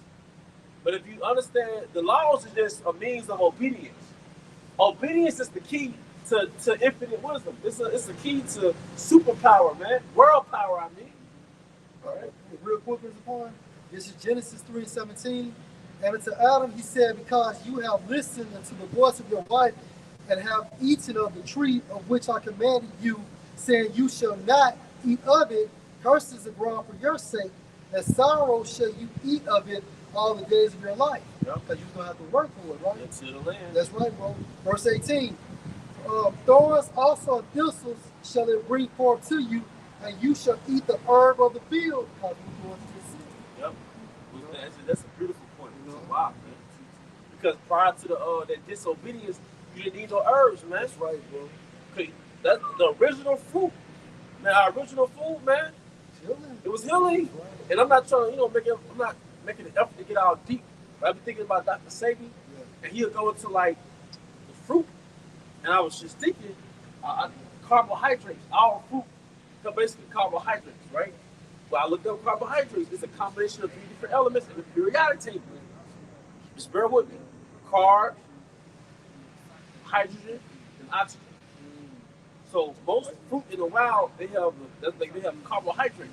Those are energy sources. Carbs, hydrogen, and oxygen. Those are and that's what your body uses. But now Esau polluted carbohydrates. So the carbohydrates that he made, like the bread and the pasta and all that shit, it turns into glucose when you ingest it. And then that's what throws your insulin off. Because glucose is basically sugar, bro. So in Esau's world, carbohydrates through his food, it basically causes diabetes. And the higher your insulin is, that's when you start storing your body fat. Yep. You start getting the stomach. Yep. And Because the body stores a certain amount of energy, assuming that you're going to burn it off within that day or the next day. right.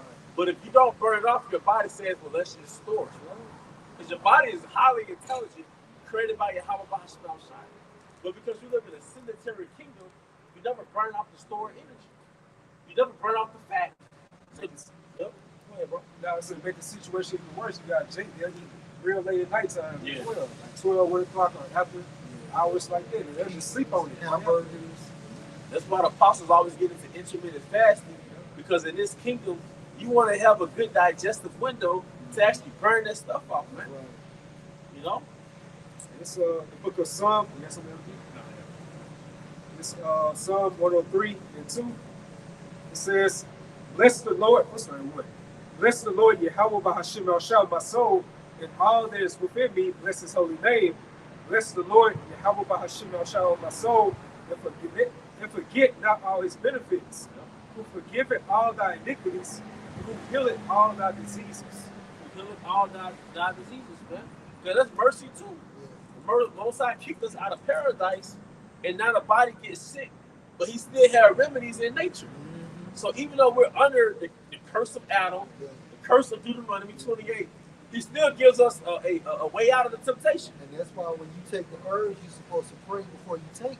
Yep. And in the midst of it, because ultimately healing comes through that process, man. Hey, will you hold something else, bro? I had that. Before you get that, bro, you can get that, but I also want you to get Sirach 38. Under the physician. And this is Mark chapter 16 and verse 18, Yahushua speaking. They shall take up serpents. Well, you know what? Let me just start at verse 15. Mark 16 and 15. And He said unto them, Go you into all the world and preach the gospel to every creature. He that believeth and is baptized shall be saved, but he that believes not shall be damned. And these are Israelites only. Okay, the Israelites are going to be saved, are basically the elect. And the non-Israelites will not believe this truth, although they heard this truth. Verse 17. And these signs shall follow them that believe. In my name shall they cast out devils. They shall speak with new tongues. Verse 18. And they shall take up serpents. And if they drink any deadly thing, it shall not hurt them. They shall lay hands on the sick, and they shall recover. And the reason why I brought that up, because all we do is eat and drink deadly things. So it's the will of the Most High, we still alive. Because it's ultimately not the herbs. Just, Ultimately, I mean, the herbs are like a medium. But ultimately, it's Yahweh Bahashim Shai. yeah. But it's Yahweh Bahashim Shai that gave us the herbs, man. You know? And we're going to get raised up and have spiritual power. So we're going to literally tread upon serpents, man. And be ready for that. Yeah. Hey, man, when we dipped off, man, and we're in our different designated places, designated for us by Yahweh Bahashim Shai, be ready to be like, oh shit, I can fly. And it's gonna feel second nature. I speak as a man. Let me stop saying that. We were doing it before. Yeah, but I believe it's gonna feel like it's second nature, man. All right, go ahead, bro. And this is Wisdom of Solomon, 16 verse 11 to 12. For they were pricked that they should not remember thy words, and were quickly saved, that not falling into deep forgetfulness, they might be continually mindful of thy goodness. For it was neither herb nor mollifying plaster that restored them to health, but thy word, O Yahweh Bahashim El Shai, which healeth all things. And Yahushua is the word, right? So Yahushua does all the mediation for the elect. He's our, what they call it, intercessor, right? So of course, this is the protocol. Yes, we use the herbs, but we know as we're using the herbs, we have to pray for Yahweh. We have to pray to Yahweh Bahashim El Shai for that healing. Then his second coming, pursuant to Malachi the 4th chapter, where it said he's gonna come with healing in his wings. Yeah. You know, That's that's those what we're looking bodies. forward to, man. Yeah, and it's look, man, the spiritual power on this side, that's just a standard that's gonna be lifted. Yeah. But their real miracle is uprooting the kingdom of Edom. That's right. Because did it not say the physician can't cut off a long disease? And what was that long disease? Esau. That's right. So this man in power has been a long disease to existence, man. And also crucible just to back you up and then to shed these weak ass bodies. Yeah. These sickly, infested, demonic bodies. Because they're easily inhabitable by demons. That's right, bro. These bodies are easily possessed and inhabitable by demons. That's why you always have more negative than positive when it comes to your body. And even if your thoughts not negative, your body is doing something negative. That's right. Vice versa. Yeah. So like you can work out, exercise, but then another problem comes up. You can take the herbs bliss, then another problem comes up, man. You like, dog, god damn. I'll tell everybody about this like not too long ago. It's like the older Jake in the world. If you notice, if they in their right mind, their body or they sickly. Or if they, they have a right mindset, then they, it's vice versa. Your mind is weak. Yeah, their mind is weak, man. Yep. You know, and a lot of just off the little knowledge that I've read on this, a lot of Jakes got poor blood circulation when they get older. It's like the arteries get weak because they saying dementia really comes from a lack of oxygen in your blood. It really comes from poor blood circulation. And like they said, the number one herb for dementia is ginkgo. And what does ginkgo do? It releases that oxygen in your blood. Lion's mane. So fasting. Because when you get older, apparently, your circulation gets weak. Shalom. Apparently, your circulation gets weak. You know. Wait. Sirach 38. This is the book of Sirach, or Ecclesiastes chapter 38, verse 1. Honor a physician with the honor due unto him for the usage which ye have made of him. And what does the word physician go back to? Nature? Physical, yeah, I think in the etymology.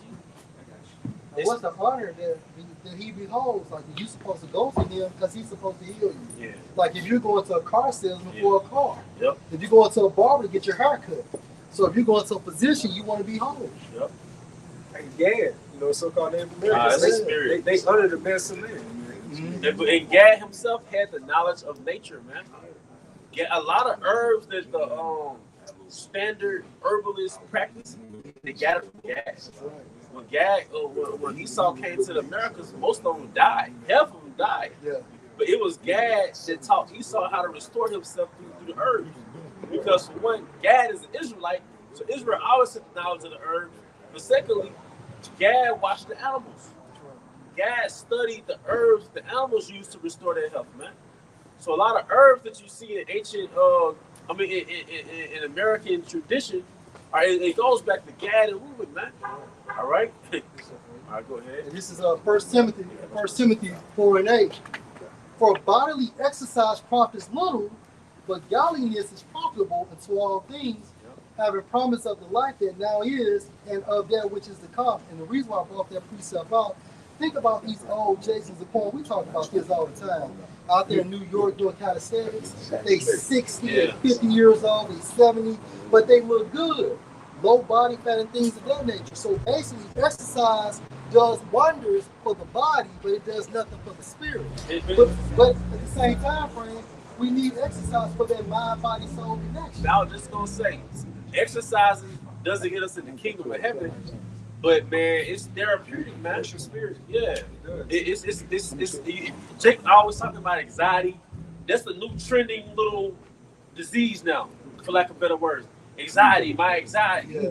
Exercise, man. Right. Depression, anxiety, and then you combine that with herbs like St. John's wort, passion flower, kava. You combine that with like being in nature, exercising. Hey, Zaquan, when you think about Yahweh Shai in Isaiah the 53rd chapter, it tells you that he was stricken with grief. when you look at that term stricken with Greek and Hebrew, it goes into depressed mood and anxiety. So your whole song had those symptoms as well. And then I also believe through the spirit, something bad is about to happen, and that's why people are having anxiety too. Yeah. I speak as a man, but something that global, we know through prophecy, it's going to be global atrocities about to happen, and I believe that's why people are always talking about anxiety now. But it's nothing but a spirit. When you think about emotions, there are nothing but spirits on you. Depressed mood, frustration, anxious behavior, all of that is nothing but spirits on you. That's why when these spirits get on you, you're supposed to rebuke them in the name of Yahweh Hashem. Sickness. Yeah. Yes, sir.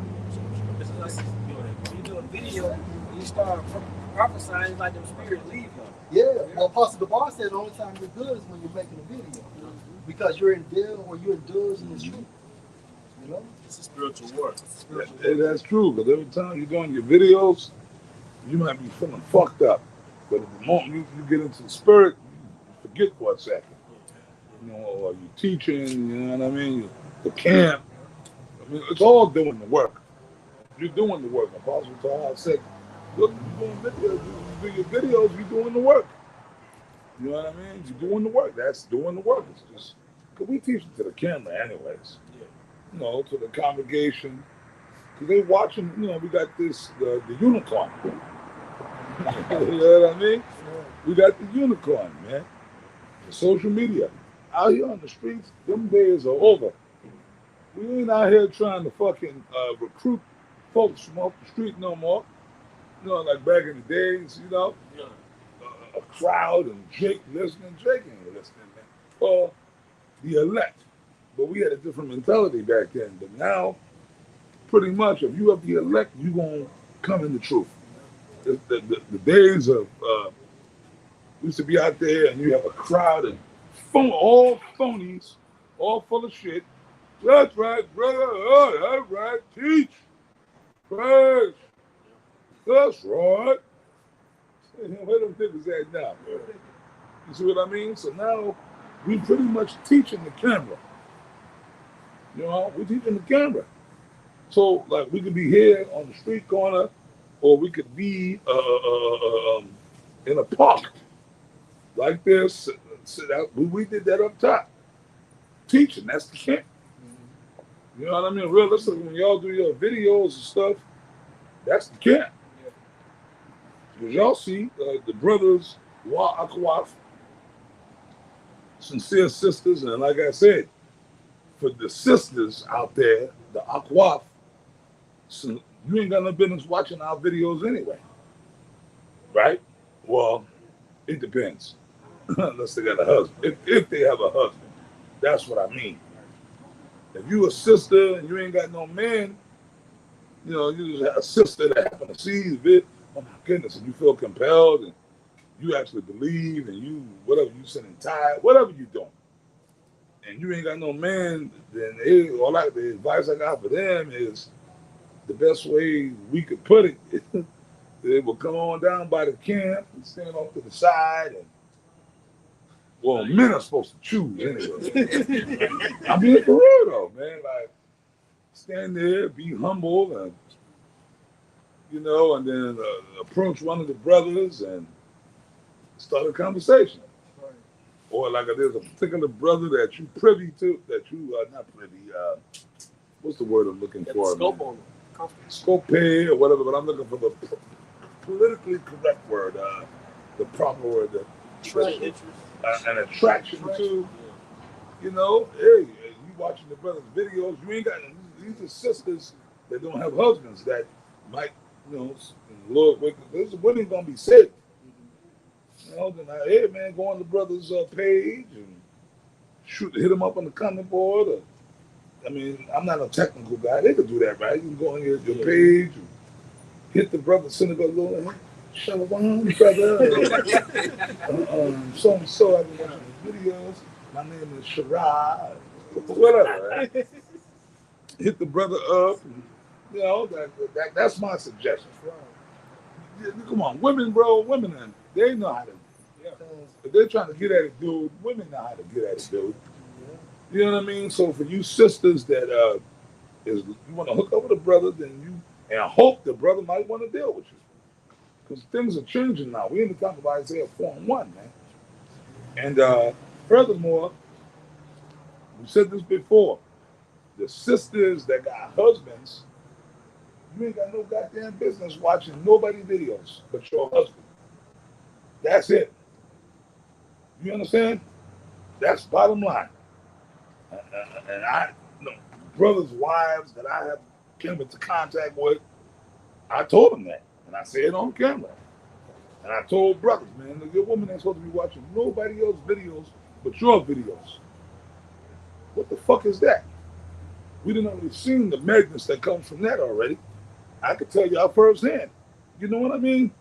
So if brothers do have a woman that's in the truth or she's a believer, then the only videos she should be watching is your videos. And we got scriptures on that. What did the Apostle Paul say? But if they will learn anything, let them ask their husbands at home. Right? So what does that mean? The only person that's supposed to be teaching your woman is you. Not nobody else. Not even us. When it comes to you brothers and y'all Ayashas, man, I mean, you know, like I said, I've met brothers' wives and stuff like that. I'm like, hey, like, if anything, hey, shalom, sister. Shalom, hey, sister, shalom. Hey, man. You know, like small talk. Super small talk. You know, I might say a few things, but it's like, hey, sister, hey, shalom, shalom, sister, hey, how you doing? Hey, yeah, cool, great, yeah, man. Chicken was good. Man, it's nice, man. Yeah, the house, yeah, man, it's beautiful. I love the way you decorate that. You know, small talk bullshit. Shit like that. Hey, the house looks nice, sister. Yeah, yeah. Oh, the water, yeah, you cook the water, sister. Yeah, how you doing? And shit like that. And then really, that's just gonna be it. Hey, shalom, sister. When you're leaving, hey, man, Tawabala. Hey, man, the water sister for cooking. And, hey, man, may the Lord bless you. And one thing I might say, look, sister, I'm gonna tell you this. Stick with this. I'm trying to put her on. Like this brother right here, stick with this man. No matter what the demons take, stick with this brother. As far as teaching or giving any form of exhortation, that's gonna be it. I might say that to a sister, a brother's wife. But like, sister, all I can tell you is this: you in a beautiful spot right now. Meaning, these women don't realize that the men of the Lord, the servants of the Lord, they don't realize that what they got, man. You know what I mean? So I'll be like, sister, stick with this brother no matter what. Stay with this brother. Stay with him. Stay with this brother. You're going to be happy you did. You dig? What more could you say? And that's it. Right? Is that not good advice? I'm bigging up the husband, the brother. Like, yo, man, you better stay with this brother, man. Sister, trust me. Stick with this brother. Fuck all the other bullshit. No matter what, stay with this brother. Y'all know when certain brothers have more than one woman, and that's cool. There's no, you know what I mean? 'Cause, you know, that'd be the main thing, man. That'd be the main thing. You know, that's my problem. Bun, you got something left? You looking for something? Yeah, I got something. Come on. Yeah, this is the book of Sirach 36, and starting at verse 22. The beauty of a woman cheereth the countenance, and a man loveth nothing better. If there be kindness, meekness, and comfort in her tongue, then is not her husband like other men. Yeah, you got an apostle. No, y'all got it. You break it down, Bun. It was your scripture. Yeah, God, I'll read it again. It said, if there be kindness, meekness, and comfort in her tongue, then is not her husband like other men. You know, because truth be told, you know what I'm saying, when a man getteth the wife or getteth the woman, you know, going into verse 24, it says he gaineth the possession. And then when a woman entreats you well, she reaps the benefits of it. Mm-hmm. When a woman rocks with you in this truth, she reaps all of the glory from Yahweh Shah and all that favor as well. You know, even through the good times, the bad times, the ups and the downs. You know, because ultimately what it's all about is like going back into it, says that is not her husband like other men. What does that mean? That means that he's different. And that's why we always go through the same thing. Like, man, something about you. You know, they can't always put their finger on it, but it's the spirit of the Lord. There's one too, then it does wonders for the countenance too. Yeah. Because your countenance is your facial expression. So if your spirit is good, you're gonna have a cheerful countenance because she's doing what she's supposed to be doing. You know what I'm saying? And because if you catching hell, you're gonna be down and you're gonna have these bad and crazy thoughts. But if she's doing her part, you can move better. You know, but at the same time frame, the Most High give us our balance. But think about this: we just had the perfect woman in hell. This shouldn't be easy. You can go home and things of that nature, but the Most High has to give us that balance. Okay, this woman's gonna be fucked up because the more you in hell, the more you're begging for your house shot to return. Oh man. You know? If that made sense, man. No, that made perfect sense. That made perfect sense, man. Because me and young Elder Kazak there, we was talking about that earlier. We did a video. I don't know if I mentioned it in the video, but you know, brother, thoughts come in. You know how it be. Your brain sometimes frees up. Yeah, and I didn't get to really touch on that like I wanted to in the earlier lessons. But yeah, our women are gonna be fucked up. They're gonna be like that because of the fact that we're not in our kingdom.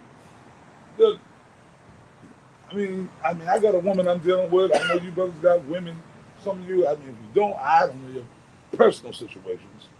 I know, some brothers do, some brothers don't. A lot of brothers, I mean, we Jake, so Jake always gotta have a woman. You know what I mean? So I know most Jakes got a woman. You know what I'm saying? But I know certain brothers that don't have a woman. They just, like, they get some PY when they can, here and there, whatever. Some brothers are in a family situation, have a woman, whatever. And, we broke the laws of the Most High, Yahweh Shah. So, that's a part of the curses. We still serving that out right up until Yahweh Shah get here. So, with that being said, I'm laying back on what what you were trying to articulate. Basically, our women gonna act up, man. They're gonna act up, but then we just gotta learn how to maneuver around that. You know what I mean? Like if I want to case in point, you got the cameras here, right? The stands. Excuse me. If I want to walk right up to that sign, I can't do it without knocking the cameras down, right? I gotta, and then I can get to the sign. You dig? I can get to the sign. So that's just what it is. Our women gonna act up. She could be cool, but they gonna act up. I mean, if you love the woman, but you just gotta weigh it out in the spirit of Yahweh Shah. Okay, sometimes you gotta know when it's time to call it quits. Like if the bitch is way too toxic, then you gotta know when to walk away. But all these women are toxic because it's society, man. It's Babylon. So it's like, hey, man, okay, she got demons on her, but she's an asset. If a woman is an asset to you, and she's something cool. What's that scripture? If you be pleased to dwell with her, Apostle Paul said it, right? But know that you shall have tribulation in the flesh. That's in the scriptures. Everything go back to the scriptures, man. We live according to the scriptures. So that's that. So basically, that's what it is. But like as far as the woman thing goes, like the Apostle Paul told brothers back then, Paul speak as a man, right? Paul was always quoting Yahweh Shai, the scriptures, and Apostle Paul was telling brothers. He was telling brothers back then, Paul speak as a man, right? Certain things, right? And basically, like me personally, which this don't come from me. Apostle Tahar told me this years ago, right? damn near 30 years ago. I'll never forget, we sitting in the car. He said, you know what, brother, you dealing with these women, you don't got to tell these women about the truth. You know, these women these so-called women that we meet, and these chicks, I mean, whatever, man. Whether you're just popping them or it's like a so-called relationship. It's another funny word, relationship, right? But anyways, you want to, like, if you meet a chick, she don't know what you, it's really best just to not even, I'm just keep it real with you brothers, man. You got to be Clark Kent and Superman. And the only way that can be unveiled if she lives with you. Yeah. Then ultimately, you get exposed and things of that nature. But like you said, Apostle, you speak as a man because it's not the law, but the same time frame is still of the spirit. In this kingdom. In this kingdom. In this kingdom. You know what I'm saying? But you're right. Because see, this is the thing. There's another thing for you brothers. Like my so-called woman I'm dealing with now, right? I be with her a lot, but I got my own place. I still keep my own spot. I'm not doing, we ain't doing that, soldier. You know what I mean? I got my own apartment in Fort Worth. She got her little house out there in Irving. I mean, I be there a lot, but then if she get on my nerves, I can roll. Or if she flip out, I'm like, okay. Always keep your own space. You know, you can be with your woman, but you always keep your own shit. Apostle Tahan Gabar has said that for many years. And we practice that shit. You know what I mean? And remember Barry White said, what, practice what you preach. Right? Barry White told you that. So, hey, man, I'm just telling you. But the real talk, because you gotta remain a man of mystery. When you tell a woman what you're all about, especially this truth, they'll use it against you. The elder, not to talk about South Carolina, he been doing videos, right? And them videos will make you mad. He been playing videos. Y'all been watching, right? I watched like 2 different ones he did. And it was some stupid airhead bitch. She compared, I don't know if she's Northern Kingdom or Southern Kingdom. She probably a bugged out Eve, whatever, but she looked like she could be, you can't really tell, she looked mixed up. She looked like Eve, but you know the video I'm talking about, right? Well, he dropped yesterday. Yeah, she looked like, she could pass for like a light skin or like a whatever. Yeah. And you can see it in the bitch's eyes and she's talking, she's bugged the fuck out. But them demons be working through these women. Now, if you're a simple-minded person, you will believe, you will get wooed by that shit. Because what was she saying the other day? If you are a Hebrew Israelite in 2026, you are weird or whatever the crazy shit was. Y'all know the video I'm talking about, right? If you are a Hebrew Israelite in 2026, you are toxic or you are weird or something like basically you crazy, whatever. I forget the full thing. And he played the full thing. And it's real exhausting to get to her part of the video. And the brother played that. I got a little mad. Like, fuck this brother. So this brother, man, I kind of wanted to cut. Look, brother, why you play that whole damn thing? But as he went into his thing, when he started talking, because I'm like, it's exhausting to get through the video. Listening to this stupid airhead, dildo head bitch. And then as you're looking, when she went through her whole stuff, and that, when they're rolling it, they got demons on them. The Hebrew Israelite, and she called herself quoting scriptures and trying to debunk us, right? And then when my man Elder Menachem Zakbai, when he started talking, he started bringing out the scriptures, right? He tore our whole shit apart, right? And then he said, you know what it is, man? You know what it is, man? You know, he got that brother talk. This bitch, and he said it, I said, oh shit. Because I was thinking the same thing. I said, I know what happened. In my mind, I was saying it, but then on the video, he said it. He said, this bitch right here, she she probably was dealing with a brother in the truth. And the brother probably, the shit, the relationship or whatever didn't work out. Maybe the brother cut her off or whatever. Like, she sounded like a slighted or scorned. Like maybe she was dealing with some brother. It could have been a brother in GMS It could have been one of them dudes, one of them other. She was dealing with some Israelite dude who was in one of these camps or whatever, and shit went south. So she asked her, she bugged her. So now, see, the Hebrew Israelites. So now they want to become scoffers.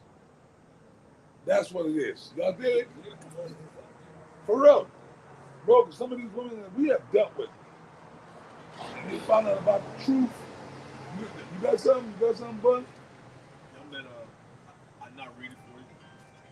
They found out about the truth, and then let's say y'all break up, they'll come, like if they really butt hurt, they'll come and try to scoff the truth. Oh, I got to tell you, brothers, this. Earlier today, and some of y'all might have seen the video.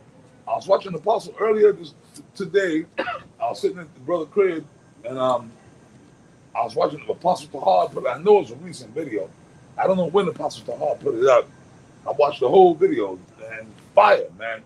Apostle Tahar put a video up, and I mean, he was touching on a lot of different points, right? But he said, yeah, man. He said, pretty much, if we in that time, when the missiles come, all you niggas that fill out the truth, you're going to be backstroking in them, that fire from the missiles. And then he said, Apostle Tahar, I didn't say it. Apostle Tahar said, look, you women that was in the truth and left, y'all going to be doing the backstroke in the fire from those missiles.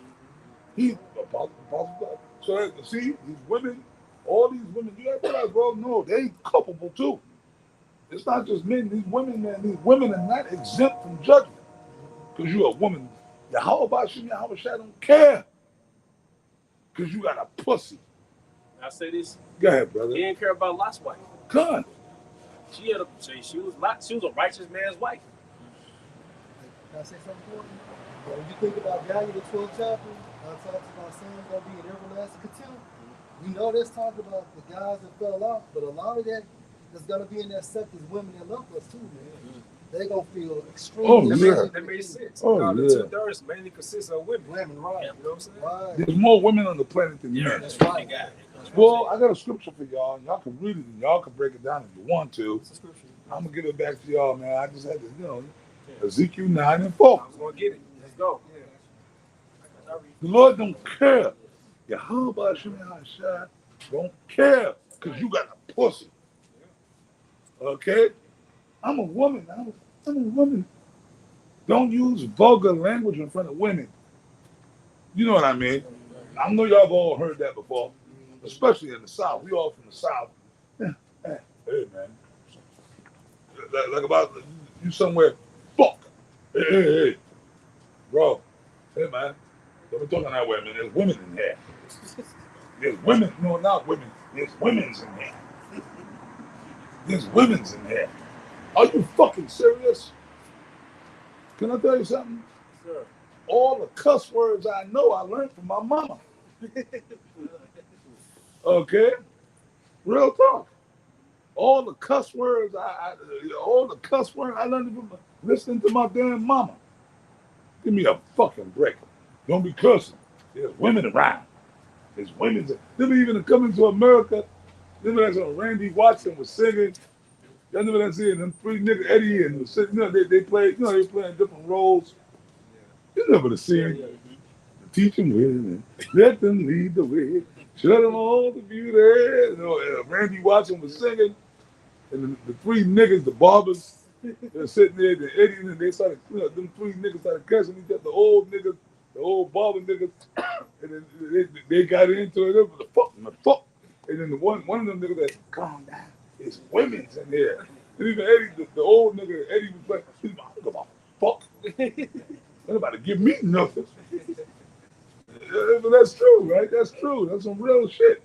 Yeah, man, that's one thing I like about Eddie, man. He bring out the truth in the movie. Yeah. It's women's up in here.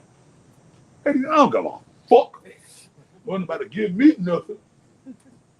Like you say, I don't give a fuck. Women. There's women's in here. See, but that's that whole thing of America.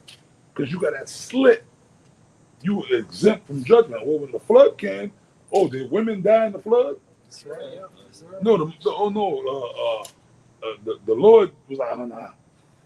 Well, look, Noah, you got to try to get all the women up in the ark too, right? The women are expendable, man. Men are not expendable. Women are expendable. You men are valuable. Why? Because you carry the seed. Women can't bring back a nation. The Lord, there's plenty of women. You dig? I mean, don't get me wrong. I'm not saying, I'm not advocating in this circle right here of ours for brothers to go and treat your woman like shit. Your woman. That's what I'm talking about. Your woman. I'm not advocating for you. Like, y'all to go home tonight. Fuck you, bitch. You know what I'm saying? I know you don't do that. You do that, you got demons on you. You know what I mean? You be cool. If your woman is cool with you, you be cool with her. You dig? That's it. If she cool with you, you be cool with her, man. If you happy with your woman, then deal with your woman. Because really, right now is not the time to be on the dating scene. You dig? The scripture said, whoa. What's that scripture? Be not a lion in our own homes. So if you got a woman and your chick is cool, man, then you be cool with her. That's it, man. You go home, man. Hey, shit, man. Just be cool. Don't create problems where there's nothing there. Women are gonna be women, bro. They're gonna be Satan, but that's why you gotta always Navigate. stay moving. You know, when your woman start acting, you see the demons on the eye, man. You go over here for a couple of days or a couple of hours. You know, absence makes the heart grow fonder. You mentioned earlier, the brotherhood. You know what I'm saying? Like we're each other's escape. You know what I'm saying? Like get away from a little bit around the brothers. Well, yeah, we talked about this earlier. Hey, man, you know, like I said, you in the crib and your woman, you can see the demons on her, and you know, just be like, oh, all right, well, look, listen, look, baby, I'm gonna step out for a hot second. You put your jacket on, you go out in your car, your truck, and you'll holler at a brother. Call one of the brothers. Hey, Shalom, hey, what's up? What you doing, man? You know, you call one brother don't answer. You just call brothers, but hey, Shalom, man. Hey, what's up, man? What you doing, man? Hey, nothing, bro. I'm just sitting there chilling, watching the game, or I'm sitting there just doing videos, about to do a video. Hey, look, bro, yeah, man, look, man, and you know, our brothers, we know, we already be knowing. You be like, yeah, bro, hey, brother, I just kind of need to get out the house for a hot second, man. This bitch got Satan on her, man. I just need to get out the house. I ain't trying to go upside her fucking head. And you know damn well the brother gonna say, hey, brother, come through, swing through, roll up. You know what I'm saying? Go kick it with a brother for a while, for a couple of hours. You get there and you want to give it a brother, rejuvenate. You know, let the tension calm down, the demon. You know what I mean? You kick it at a brother house, man. Chill, yo. Y'all might do a video, or even if y'all don't do a video, y'all just watching the basketball game, the football game, or watching a movie, whatever. You know, have a couple of drinks, y'all just kicking it and just chopping it up in the spirit. That's the beauty, or like you said, the beauty of the brotherhood, man. And then you might be like, hey, man, you know what? You might decide you don't want to go home. But like, yo, man, listen, look, I just crashed on the couch. I don't feel like being back there tonight. You know, but hey, come, brother, head. Lay down. Right? That's, you learn how to, the spirit just want me to tell you brothers this, to vent this out to the congregation. You did what I'm saying? That's it. Don't, but that don't mean you got to look at your woman. The Apostle Paul said, ye shall have tribulation in the flesh. Because remember, what did the Apostle Paul say to in the scripture? He said, look, I wish that y'all could all be like me. Apostle Paul didn't have a woman because he knew that he wanted to dedicate himself totally to the gospel. And women do take up time. They take up time, brother. And the scripture say, Apostle Paul said what? If a man have a wife, be careful. It is true. Because when you got a woman, Careful things of the world. yeah. Your woman pull you into her bullshit sometimes. You get caught up, you be having to do all kind of bullshit. You know what I mean? But that's what it is. But when you ain't got a woman, you just focused on the word and the brotherhood. If you ain't working, you know, did I call for something? Ezekiel 9 and 4. I mean, y'all can read it if y'all want to. If not, it's up to y'all. We'll get that. We'll close it out on that. Yeah. Yeah.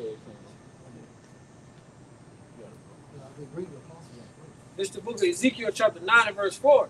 And the Lord Yahweh said unto him, go through the midst of the city, to the midst of Jerusalem, and set a mark upon the foreheads of the men that sigh and that cry for That's all. an angel marking the elect from the exemption of judgment, right? And we're in the end of this thing. Go ahead, bro. That sigh and that cry for all the abominations. What are we signing and crying about?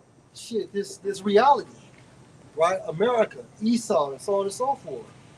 That's what we sign and crying about. And the more we sign and crying, you also sign and crying about doing your videos too, doing this work and also praying. You know, all of this is a combination of that. It says that sigh and that cry for all the abominations that be done in the midst thereof. An abomination is nothing but wickedness, man. Extreme wickedness, right? This whole reality is fucking wicked, right? And it's also based on the notion or the pretense of Satanism. Go ahead. Verse 5. And to the others, he said, in mine hearing, go ye after him through the city and smite. So the Most High wants to hear these people die. He wants to hear these people scream and beg for mercy and beg for their lives, man. Go ahead. He said, in my hearing. Go ahead. Let not your eyes spare, neither have ye pity. They don't have no pity. And do the angels give a fuck? No. It tells you in Ecclesiastes, the 39th chapter, when it's time for the angels to get busy, they don't give a damn who it is. Women, kids, the ancient or whatsoever. They get busy. Go ahead. I'm going to switch to the NLT to verse 6. It says, kill them all. Kill them all. Based on the standard of the Most High. Not murder them all, but kill them all. Go ahead. Old and young. Old and young. You old hoes don't go, you young hoes don't go. Because you young hoes get the shit from the old hoes. Yeah. And an old hoe now is considered as 35 years old. You can have a great grandmama and the mother and the grandchild all going to NBA Youngboy or concert. This society is done. Back in the day when I was coming up, my grandmother was damn near 70 years old. In the house baking apple pies. Yes, sir. And cornbread. And beef stew. Beef stew or whatever it was. Now you got these old ass hoes when twerking, trying to hang out with their granddaughters. You old asshole with blonde extensions. Show them all the beauty they possess inside. Verse 6, it says, kill them all. Old and young, girls and women, and little children. Girls and women. So it mentioned women twice. The Lord ain't playing, man. We better hope we make it. That's right. We better hope our ass make it. And bro, I don't know if I'm gonna make it, but I guess what? The scripture says, give diligence to make thy calling and election sure. So that's what Apostle Tahar said. The video I watched, but I'm gonna be diligent. I'm gonna do the work. That's right. Apostle Tahar said that the video I saw that he did. Shalom. Shalom. Man, there's a lot of Jake out here know about the truth, right? Yeah, that's another camp. That's another camp. Yes, the affiliate camp. Yeah. Oh, okay. Hey. The former affiliate. Yeah, the former affiliate camp. Okay, but they're just kind of doing their own thing. Yeah, they just wrapped up. Well, that's cool. Hey, look, man, hey, you know what? Beautiful. It's not for us to say them brothers were wicked or what. Hey, when the door was open, they didn't come. Hey, shalom. Hey, man, shalom to them brothers, bro. Hey, shalom, rakatah. Shalom. Rakatah. Beautiful, man. Hey, the brothers still getting hot, you know. Yeah. It's the head, bro. So, hey, Lord be with them brothers. Man, remember your house shot. Well, And they helped us out a lot. Like personal situations. Yeah. All I got to say is this, bro. Yahweh Shah said it. We saw others teaching in your name, and we forbid them. Yahweh Shah rebuked them and said, no, don't forbid them, man. But they're not against us, they with us. So not every single brother is just going to come up here and be in what's the word, on the roster. Yeah. You know, like on a team, you got the roster. Okay, he's on the roster. He's not on the team. They on the team. That's cool. That's groovy, man. Not everybody got to come up under us. We don't want that. Because then realistically, that's more problems. That's more shit we got to deal with. So let Jay do what they do. Them brothers are coming by, they saluting, they shalom, hey, and they teaching, they doing the work. That's all that matters. It's not about us. GMS, so to speak, is about, hey, if them brothers are teaching, as long as they teaching the right doctrine and they doing the thing, who are we to say that they're not gonna make it because they ain't out here with us? This ain't no gang, man. This ain't no motherfucking club. What set you claim? Huh? Like, what set you claim, cuz? Yo, what set you claim, cuz? Yeah. This ain't no motherfucker. You GMS, nigga? Nah. Fuck you, cuz. No, we doing all that shit, man. You know, ISCPK on that shit pretty much. That's Yeah. their spirit. Yeah. We ain't doing that, man. Hey, man. Hey, Lord bless them brothers, man. Right. Yeah, like I said, hey, if I was to see them, if I was running to one of them somewhere, we out somewhere, whatever, I'm gonna treat them like a brother. Right. You know what I mean? Unless they give me a reason not to, but other than that, like if I was in a bar, I run them brother, hey, Shalom. They recognize Possible God, Shalom. Hey, Shalom, brother. Hey, y'all buy some shot, brother. I was like, you want a drink, bro? I'll buy him a drink. You know what I mean? I'm gonna treat them like a brother because they doing the work. You know, and y'all see this, they show y'all respect, man.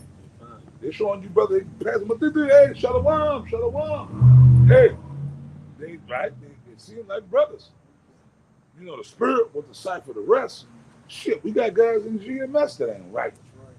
We got spies amongst us, man. You know that? Yeah, but you know what? The spies gonna get vented out, man. I feel sorry for them.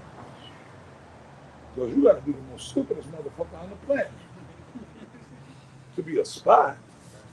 Like you spying out, you're like, yo, the white man gonna lose. Esau gonna lose, man. You can see this society is done. It's done. It's split. Remember the Roman Empire split? The ancient Roman Empire was the Eastern and the Western Roman Empire. And after that, Rome just fell as a kingdom. And that was that. This place is divided. What did the scripture say? A kingdom divided amongst itself shall not stand. This place is done, man. So basically, we ain't got, I don't know whose camera this is, but it's totally, yeah. Oh, okay, yeah, I figured that. You know, I try to, I play the camera, man. I try to keep an eye on the cameras. Okay, yeah. But that's all I got to say. Y'all can finish the scripture, man. This is back at Ezekiel 9:4. It says, "But come not near any man upon whom is the mark, and begin at my sanctuary." Then they began at These the false ancient prophets, man, they gonna get judgment first. Why? Because more stripes, you will receive more stripes because you knew better. You know, and that's how it works. Those that know better holds the most responsibility. Go ahead, bro. It says, "Then they began at the ancient men which were before the house." There you go. You have something to say? Oh, well, no, y'all know you got to break that part down, bro. Go ahead, You read can't it. just ride over there. Y'all got to break that down. It says, Go ahead, bro. I'm sorry. It says, "But come not near any man upon whom is the mark." What's the mark? So, man, you brothers got to get all the meat off the bone. When you break these scriptures down, man, I learned this from High Priest Ariah and Apostle Tahar, man, back in the when you breaking these scriptures down, you can't just ride over shit. You gotta pull all the meat off the bone. Come on now, That break mark it is down. exemption of judgment, meaning protection from the second death. That dawah, The why? which is far different from the mark mentioned in Revelation 13 and 16. Prerogative. You know? This is What's the mark? What's the mark? This is that word Microchip. to walk. No, that's not talking about the microchip, brother. Oh, Yeah. you- What you talking Exemption about, from man? judgment. oh, we talking. Oh, it's a lot. Ezekiel, man. Oh, Ezekiel, my bad. This is that word to walk. It says mark as a sign of exemption from judgment. There we go.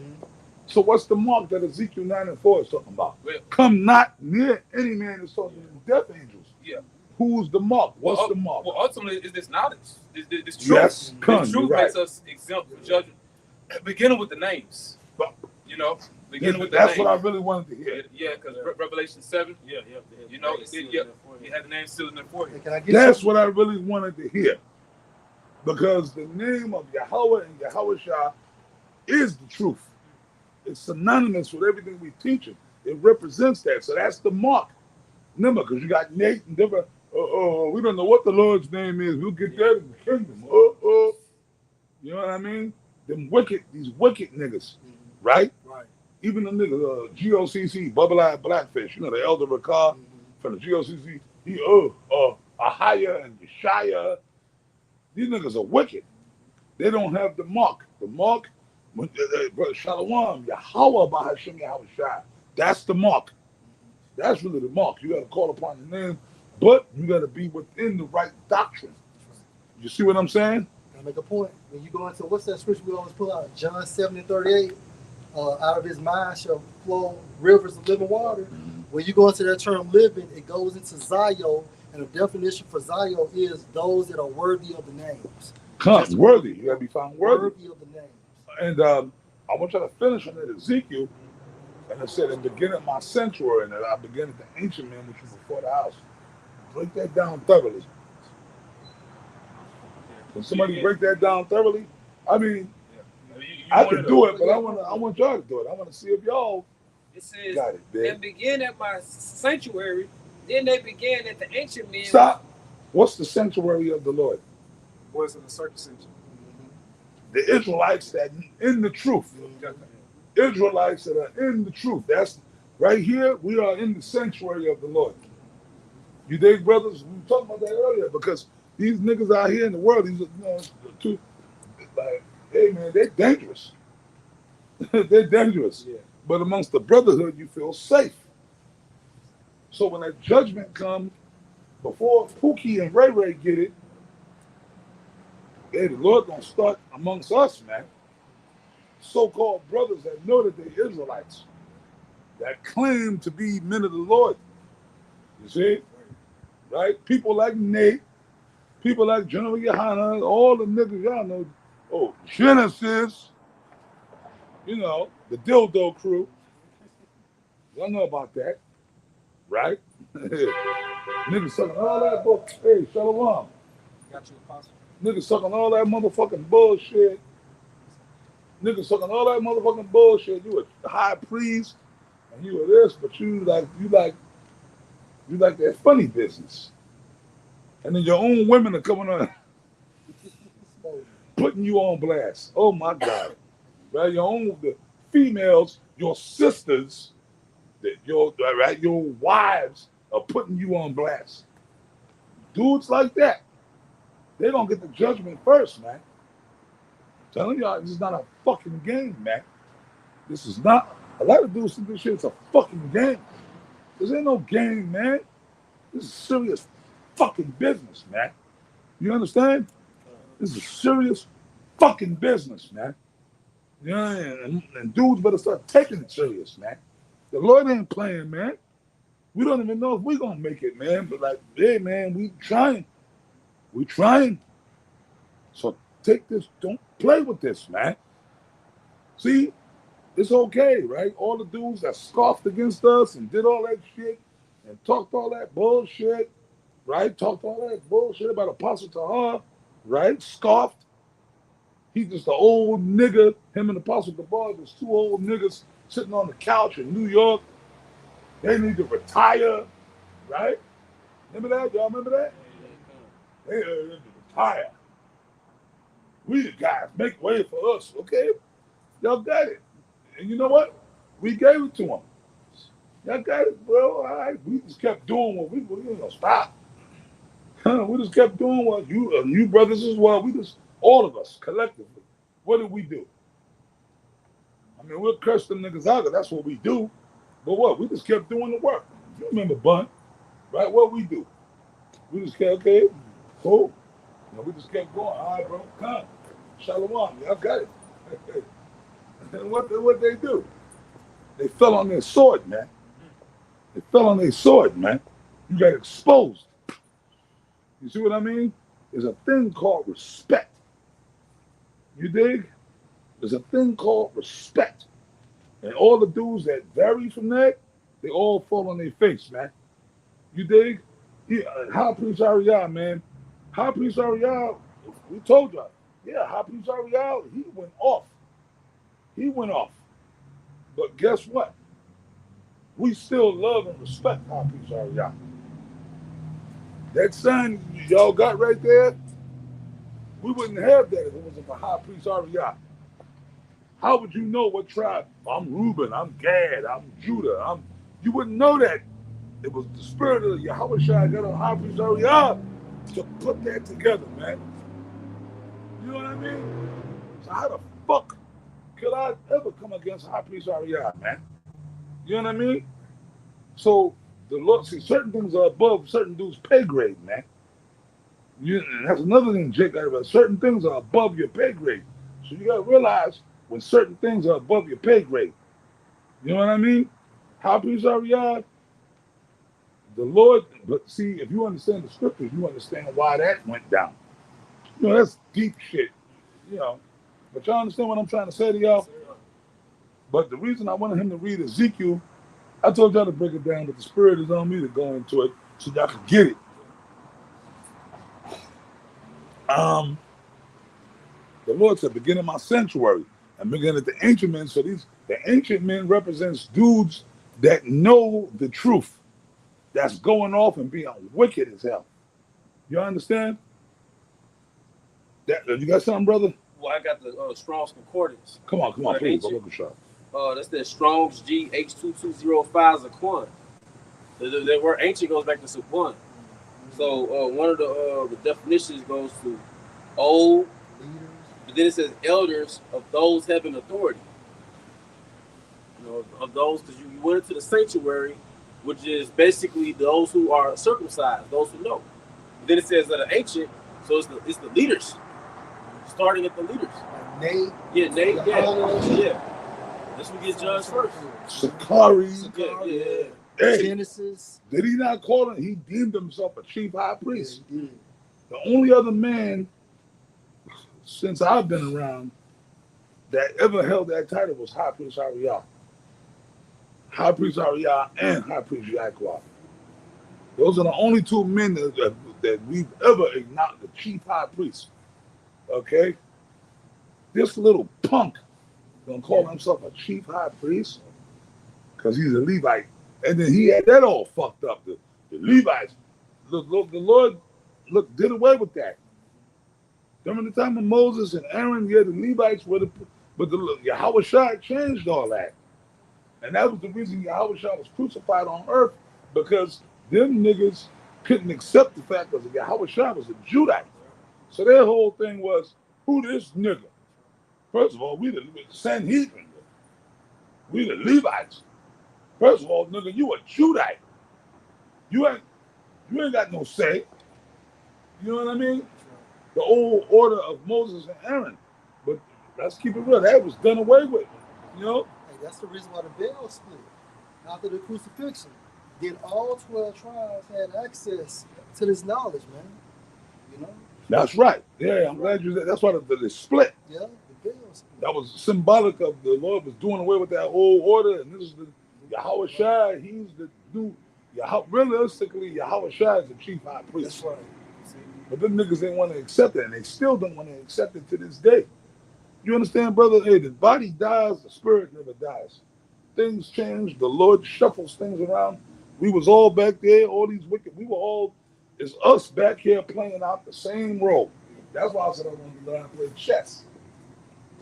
Because I don't know how to play chess, but I want to learn. I can play the hell out of some checkers, but I can't play chess. But chess, basically, all of us here, we're just pawns in the chess game. And the Heavenly Father, Yahweh Shai is they're the chess masters. It's all one big game of chess. Okay? You dig? I mean, that's real talk. See? The Lord do what he want to do when he want to do it and how he want to do it. Y'all understand that, right? So all we can do, brothers, is pray to Yahweh Shem Yahweh Shai. Just keep praying. Keep your medicine strong. Keep your medicine strong. Pray to the Lord all the time, every day. When you wake up in the morning, pray, just pray to the Lord that you be found worthy, man. You dig? That's all the Spirit of the Lord. You know, that's it, man. That's all I got to say. Well, look, we're going to close it out. You have something you'd like to hold us? Yeah. I got two real quick. This is Hebrews 3:1. Wherefore, holy brethren, partakers of the heavenly calling, consider the apostle and high priest of our profession, Mashiach Yahushua. So Yahushua is the high priest. Why do we know that? Because he's right next to the Most High. He sits in the Holy of Holies. That's right. So Yahushua is that high priest. He actually died for Israel. That's right. I mean, as great as Aaron was, and and that that lineage of high priest that would come from him, none of them died for Israel. That's like right. you go into the ephod and you got the 12 tribes. The Lord actually bore us on his chest. He literally took the hit for the whole nation, man. Wow. For all 12 tribes. Like the ephod. Yeah. And see, that was foreshadowed in the Old Testament when King David ate up the showbread. That was foreshadowed what all 12 tribes be partaking. Kings, high priest. I got one more. This is for Sakari. Ecclesiasticus 11:20. Be steadfast in your covenant. So when you come into this truth, you make it oath to Yahweh Shem Shai. And be conversant. Conversant means what? To be occupied in it. Hey, therein and wax old in your work. So we supposed to die in this thing. Not retired. Right. Oh, y'all old now. Y'all got to retire. And we on active duty until Yahweh Shai comes There's back. no retirement. There's no retirement. Like, yeah, see that nigga, he was going into a law because they were, when you read this, see if you know the scriptures, which them niggas studied the scriptures, but they didn't understand them. You can read something but not understand what you're reading, if that makes sense. They read it right, because that nigga Alizé, I call him Alizé. I know what I'm talking about, right? I ain't even gonna give him the respect of calling him his so-called real name. That punk, that bitch, that little hoe, right? He according to the law, that is in the law. If you read it, it's in there. The priest, it's starting to drizzle a little. The priest did they did retire. Like there was a point where you had the priests, and when they got to a certain age, they would retire, and their sons took over. That was in the law. It was the priests. They got old. They got a little older, so it was time. But remember, their sons were being raised. There was an order of the Levites, the priesthood, the holy priesthood. So their sons would come up. You had a son. Your son was already being trained in the priesthood. You retired, then your son or your nephew or your grandson, they became the new, and they went on and on down that's how it went down the generations. You understand what I'm saying? But that order was done away with. What the scripture said, we shall be a nation of kings and priests. A nation of kings and priests. A nation. Yahweh Shai is the high priest. So that was set up at that time, we have to have order. The Lord set that up. He set up that order. Moses was a Levite, and Aaron was Levite. So the Lord was dealing with Moses and Aaron at that time. So, like, the Lord set it up through Levi. Yeah. But there had to be order so that everything, Israel could know the laws in writing, and everything could be established, man. You understand? Like the count, laying back apostle. It was a foreshadowing of things to come. I remember when we came out of Egypt, the Lord was saying, sanctify unto me the firstborn. And then it got to a point to where, after he said sanctify the firstborn, then he took a tribe unto himself that was going to, serve him as priest, and it'll be Levi. But, fast forward to the New Testament, how Shaul was saying the Lord did that with his son. He sanctified him to the firstborn, man. You know what I'm saying? To bring us back. So no, that's it. That's it. Yeah, that's what that was set up for that time. It is. You know what I mean? But then the Lord, now the Bible says, now niggas will say scoffers, but wait a minute, y'all contradicting yourself.